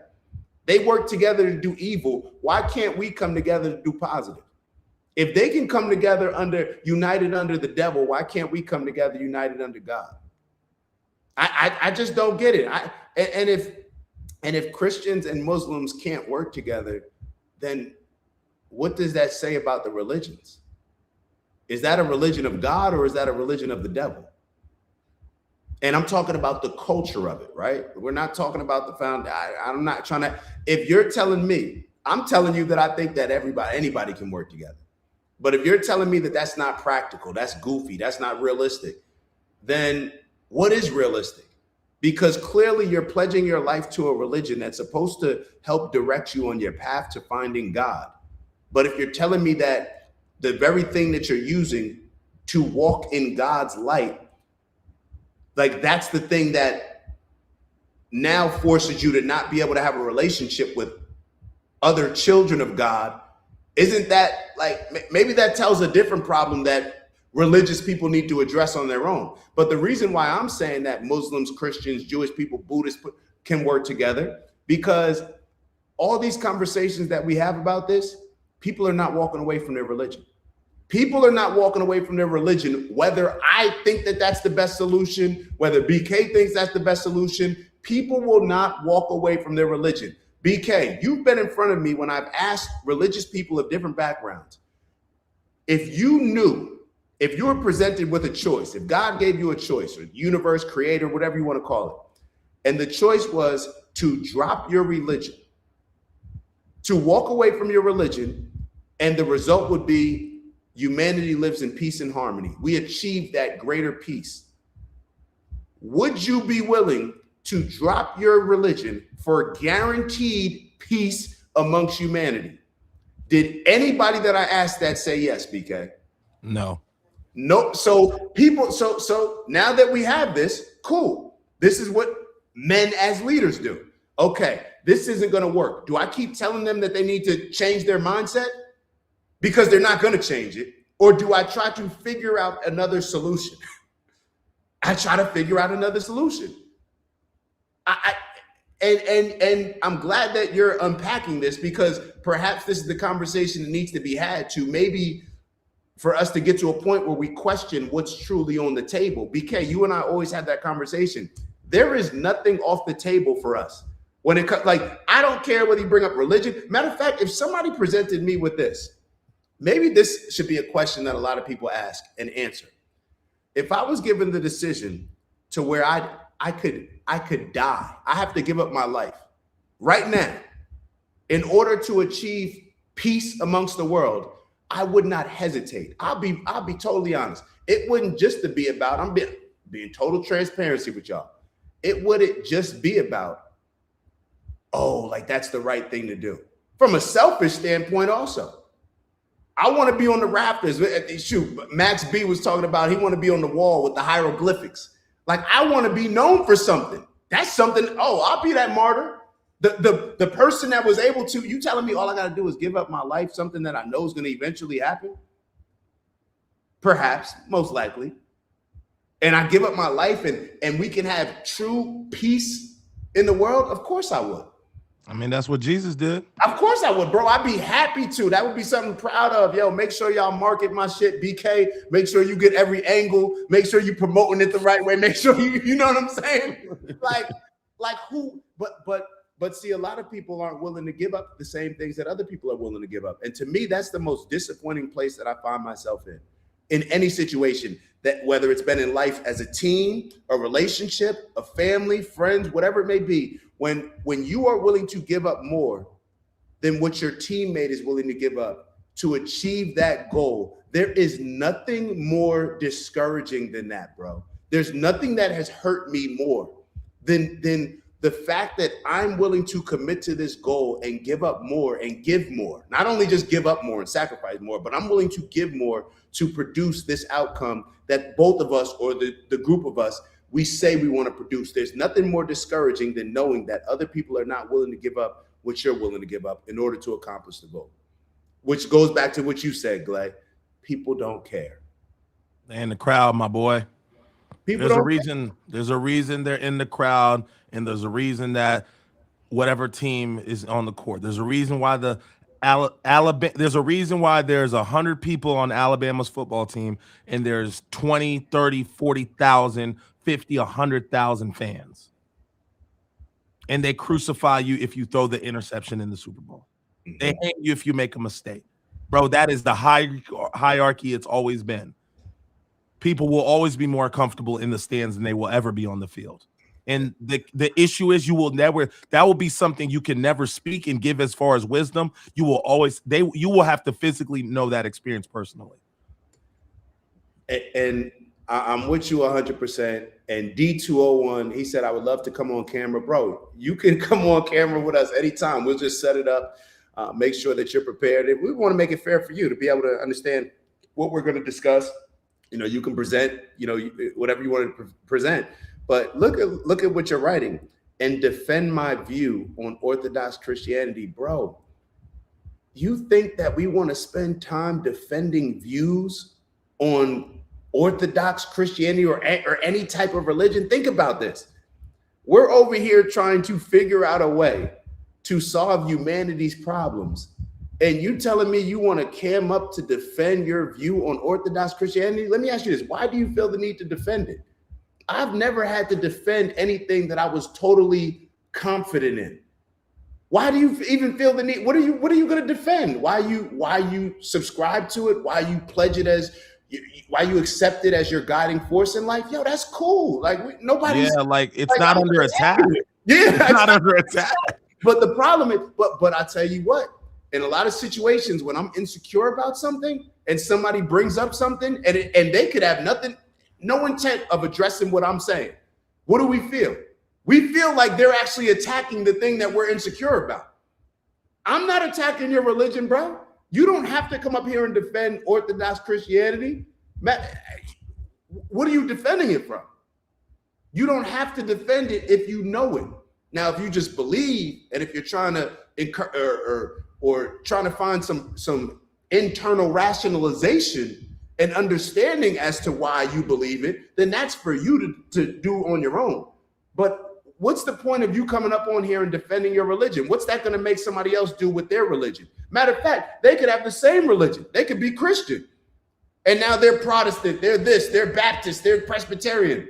So now you got a bunch of people that align mostly, I would assume, or came from the same seed of Christianity, and they can't even agree. So of course, if they can't even agree, how are we going to get up? We don't need people to defend their religion. We need people to stand for perhaps something that can take precedent either above religion or regardless of a religion. Maybe that's the way that I should put it. You're not saying nothing that you ain't got to dice it and cut it up. You keeping it simple. Yeah, like this is It's not just all you simple. understand, bro. The fact that you got to defend it, bro. We're talking about. But see, we're talking about. we talked about that when there's a need to defend, it's like your objective and your goal is to change our opinions, but our goal is not to change yours. Our goal is to hear yours. But when you're defending, your goal is to change my opinion. But that's not the goal here. And unless we find out what we have common ground on, the first thing you're going to lead is what you don't have common ground with. And that sets the tone of the conversation alone. Simply you just saying, you said, in my opinion, you said kind of a little rude shit, but like that shit goofy, whatever. You said that about his opinion. He responded, say, hey man, I'd love to hear your opinion and cam up. But look at the same line, the same respect wasn't given in return. Oh, I'm gonna come defend my shit. Bruh, calm down. You breathing too hard. We ain't even on that type of time. We try to bring peace. You try to bring energy. Relax, bro. I believe you. You're Christian. You don't have to let me know 10 times. I took your word for it when you said it. You ain't gotta defend it. Bro, just come in peace, bro. Put the weapons down. We just want to talk, my boy. I don't get it, bro. You get it, and I'm gonna tell you what you know, right? You're right. Way to check me. You get it. Yeah, you get it, and I'm gonna tell you why. They're fighting for their religion. We're fighting for humanity. There we go. Like you're fighting for your religion, bro. I don't respectfully, in the most respectful way. I don't care about your religion, bro. We love it. If you love it, we love it. Like I've had all those debates, and I've realized, like, oh, this is not even a logical conversation. This is just us arguing about what we believe in, whether cherry is better than vanilla. Like, what color is the sky? You like vanilla. Like, I can't convince you that cherry's better. Like, I can tell you the health benefits of this. It has nothing to do with that. I don't care about your religion, bro. Bro, The if you more like we it, we care love about it, bro. religion, it seems like the more the further we get from achieving peace, the more we care about religion, the more we lean into religion. Like, bro, I don't care about your religion, bro. Like, bro, if you like it, we love it. Like, we're not here to. But okay. So he says I feel misunderstood. Apologies. We're definitely open to what you're saying, but when I heard defend, we just took it for Yeah, what no, we read it. but bro, don't feel misunderstood. Just say that, just understand that you are falling victim to this culture and this virus of tribalism. There's no misunderstanding as far as the comment that you wrote. And defend my view on Orthodox Christianity. What we're saying is that when you magnify that to everybody else defending their views, we never get to an actual solution. Everybody's just defending their views. I don't care. Okay, you're this, cool. You're that, okay. The reason why BK said we just need to understand how people think and what's important to people is because we got a team full of people. What's important to this person? What's important to this person? Okay, how do we figure out a game plan that allows everybody to buy in? Because that's the only way that we're going to be able to win. We are trying to fight a battle that is the true David and Goliath. Like the odds are not in our favor when it comes to this. We're trying to do something completely different that has never been achieved in the history of mankind, perhaps. So therefore, I don't have time to be, I don't care what you're defending. Okay, cool. That's important to you. All right, we won't touch on that. That's important. Okay. What can we now come together and bond on and prioritize to where it makes sense to us to put all of that other baggage that we have, and people are going to be offended that I said baggage. Put whatever you're coming into whatever you're coming to the table with. What can we disarm that or figure out something else that's going to allow us all to get on board and buy into that takes precedent over how we've previously been thinking? That's the challenge, in my opinion. That's the challenge. So I wasn't addressing, I mean, it's not, Professor, I get it. It's not defense in arguing to convert anyone. If we have a conversation about who's the better player, and it doesn't matter what it is, if you're defending it, it's taking away from the actual goal that we're trying to complete. If we're on the same team and we're sitting here debating on who's the better cornerback or why I use this or this was the strategy the technique that I learned in high school, and I want to show everybody in college the technique that I learned in high school. Yo, that's cool. That's your high school technique. We're doing something different here. And I think people need to put that ego to the side, because you thinking that everyone should care about your religion is very egotistical. That's your beliefs. Keep that in with you. But we're trying to achieve something that impacts everybody. So therefore, I think people should show a little bit of humility, perhaps is the right term. Humble yourself. Your religion is not that important to everybody. It's important to you. That's cool. So if that's important to you and we're dealing with something that now impacts and involves everybody, then wouldn't it just be common decency to put that to the side for a second as we come together and fight for something much greater? You're in your bag, Doc. Like, I don't get it, bro. You're not missing, bro. You're People not weren't missing. on teams, bro. People weren't on teams. I forget. Everybody didn't play sports. A lot of y'all didn't grow up playing sports. This is common sense. If you presented any of these problems to a football locker room, they would understand it more than the average person, bro. This is common sense, bro. I don't care what you learned in high school. I don't care about your high school highlight tape, bro. We doing things. This is college, bro. You think I went into told the Colts? You know, the first thing when I got to the Colts, I used to do as a defensive back. You know, there was different steps that you could take to get out of your break. It was either the foot fire or it was a T-step. So in college, I was doing more foot fire. So of course, when I go to the Colts, the defensive back coach actually he went to William & Mary, Allen Williams. He was teaching the T-step. So I had a choice to make. Keep doing the what I was used to, which I clearly, you know, he didn't think it was as good, or adjust to my new situation. So what was I doing? I was in the hotel at night, just working on all right, just working on my T-step. Like that's why, because that's what was required at that time, bro. I had to adjust. I had to adapt. Or I didn't have to adjust and I just go home.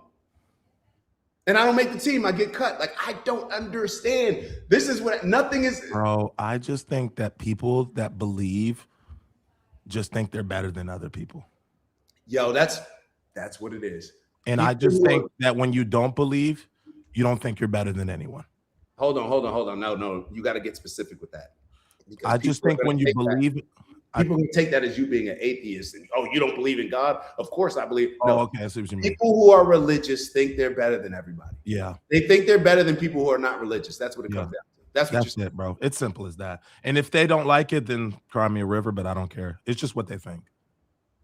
You wouldn't have to defend it. You wouldn't feel the need to push it on to nobody. You wouldn't feel the need to raise your, like, nobody's threatening. It's just they think they're better, bro. They think they're going to a place that we're not going. And they selfishly just want to ensure that they get their first class ticket there. And their goal, I guess, apparently in the scriptures or wherever, they're told that if they don't quote unquote defend it, that they may not get access to the place if they don't defend it. It's not true, bro. At the end of the day, God knows your heart. You ain't got to defend nothing because the man above knows what's going on. Why you defended to us? That don't give you no early access. You're not getting in first class. Stop it. It's us pushing on these views to so many different people when it may not be fitting. Christianity may not make sense for somebody in the Middle East. That may not be the thing. So Christianity may not make sense in Africa. Your belief system may not make sense where you're from based on the environment, the family, the setup.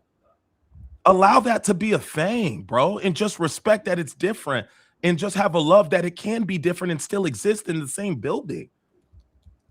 Whatever religion causes me to feel the need to fight, kill, and argue tooth and nail over it, bro, that ain't a religion that you said. That ain't a religion. Is that the religion that God made? Or is that the religion that devil made, bro?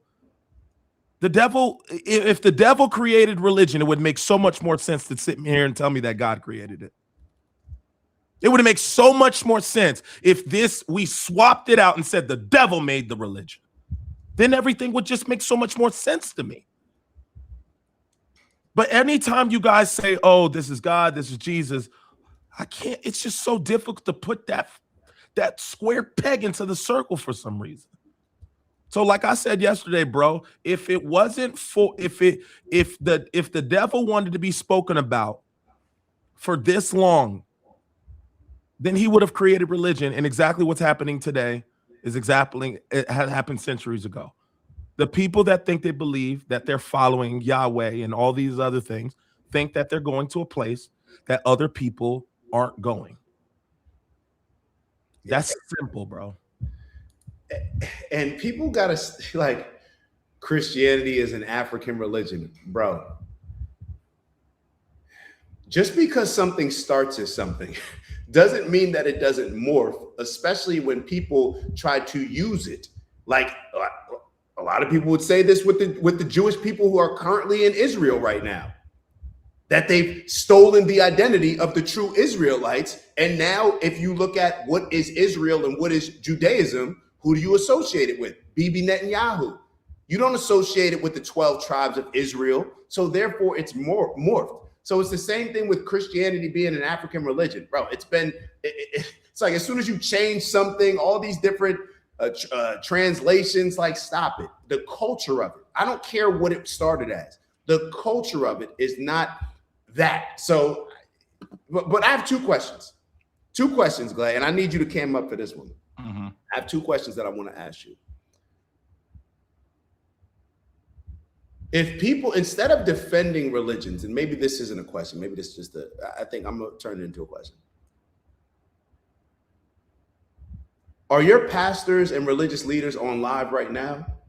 And y'all just decided to come to our page, which we're appreciative of, very appreciative of. But did your pastors and religious leaders, life leaders, spiritual leaders, did they do an emergency live stream like they perhaps do live streams every Sunday when they're collecting tithes and giving lessons and all this other stuff? Did they do an emergency live stream about this situation, because clearly there's a lot of people, if people who we've never even met before are coming in here, people are concerned with what's going on in the world right now, what's going on with Venezuela. So I'm just asking, are your pastors doing a live stream? Are your religious leaders doing a live stream? And if so, and even if they're not, what are they suggesting? Because I haven't heard anybody or seen anybody in this chat say, well, my pastor suggested this, my priest suggested this. It's all about what we're suggesting, right? It's all about what people as individuals.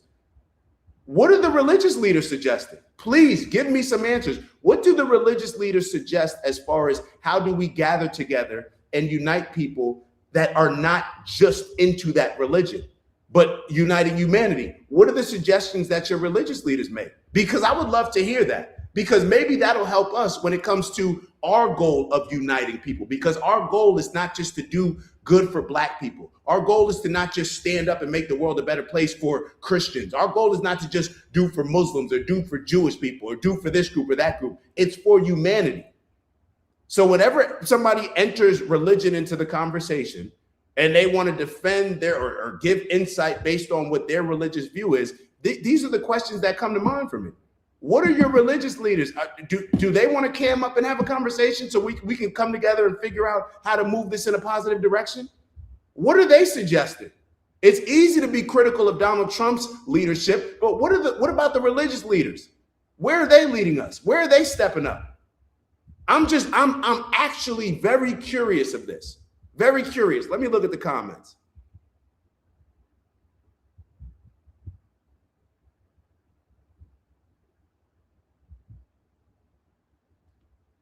So surprising. So surprising. Instead of defending your religion, why don't you tell us some solutions that your religious leaders are presenting? You don't got to defend anything. I don't care about that, bro. I'm trying to move forward. You do not need to tell me all the reasons why you already align with this religion or you've accepted Jesus as your Lord. Yo, that's cool. Yo, dope. Okay, we get all that. Now, where do we go from here? How do we unite people that may not accept Jesus as the Lord and Savior? Oh, that's impossible. So if it's impossible to unite people unless they see the world exactly as you see it, or unless they adopt the same Savior that you adopt, if it's impossible to bring together people outside of that, is it something that we should be bringing up as a part of the solution? And if so, how? I'm just asking how, bro. I'm asking how.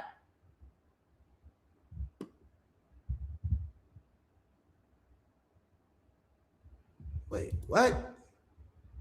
So listen, I said your faith is of the devil.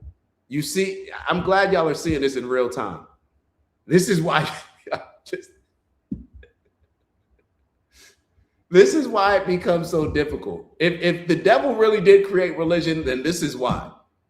At all the things that I just said, this is the response. No, you were talking about American Christianity. You were talking about American Protestantism. Basically, you said my faith is of the devil without knowing anything about it. I said your faith is of the devil, bro. And this is why people always tell me you just can't bring up religion, because no matter what you say, people will hear whatever it is that they want to hear. And it's because I'm offending you in some way. I said your faith is of the devil without knowing anything about it, bro. When did I say that? Did I miss something? Like, hey, Glay, I'm getting ready to wrap it up, bro. I'll let you get the final words, but yo, appreciate y'all tapping in. Make sure y'all continue to like and subscribe, man. We have our live shows every day from Monday through Friday, 8 to 10 a.m. or 8 to 9. My bad, Glay. We end up doing 8 to 10. Now it's all good, Glay, but I'm tapping out. I saw you. Yeah, I heard I'm tapping you. out, bro. I ain't got. Go enjoy your Saturday, bro. Tapping out, bro. Man, but yeah, man, appreciate it, man. Love, great emergency pod. Some good discussions. At the end of the day, we got to address the foundation, but we also have to address what we're willing to do in order to make change. And we're just going through a filtration system to see who's really for change and who's really for talk and communication and just spitting it. So at the end of the day, we're not here. We're here to implement a strategy that can truly change the world. And we understand everybody is not necessarily looking to change the world. The world is maybe a great place for certain people, and selfishly, that as long as they're okay with it, then it's fine. But for us, we have a more common goal to make the world a better place for the people that not only are not experiencing the same thing that we're experiencing, but also for the people behind us. And so if that's not a common goal, cool. But this message ain't going to be for you then. This is for the people that's looking to get in the game and get to it. If you're not, and you talking about what we could do and what we could do better and all that, awesome. Popcorn, concession stand is over there. More than welcome. Stay in the comment section. Cool. Implementation is over here. We getting on the field. That's it. And I'm not going to do the regular outro that we do, but I do want to do a couple rounds of box breathing. I'm not going to fully explain it, but just very quickly. Box breathing, this is our big bro. This is what we finish out every show with, just to kind of clear our minds. But it's just going to be a 4-second inhale where we're inhaling positive energy, 4-second hold, a 4-second exhale, getting rid of the negative, limiting thoughts that we have, and then a 4-second hold, and we're going to repeat 4 cycles. If you're in a safe place, close your eyes. But just even if you don't understand what I just said, you'll get it as we're going. So we're going to do a 4-second inhale. I'm closing my eyes. You do what's best for you. We're going to start now. 4-second inhale. Hold. 4-second exhale. Go. Hold. Inhale positive energy. Go. Hold. Exhale negative. Hold. Inhale. Hold. Exhale. Hold. Last round. Inhale positive energy. Go. Hold. Release the last bit of that remaining negative energy. Get it out your system. Hold. All right. Yo, everybody enjoy your weekend. Have a good one. And we'll see y'all Monday at 8 a.m.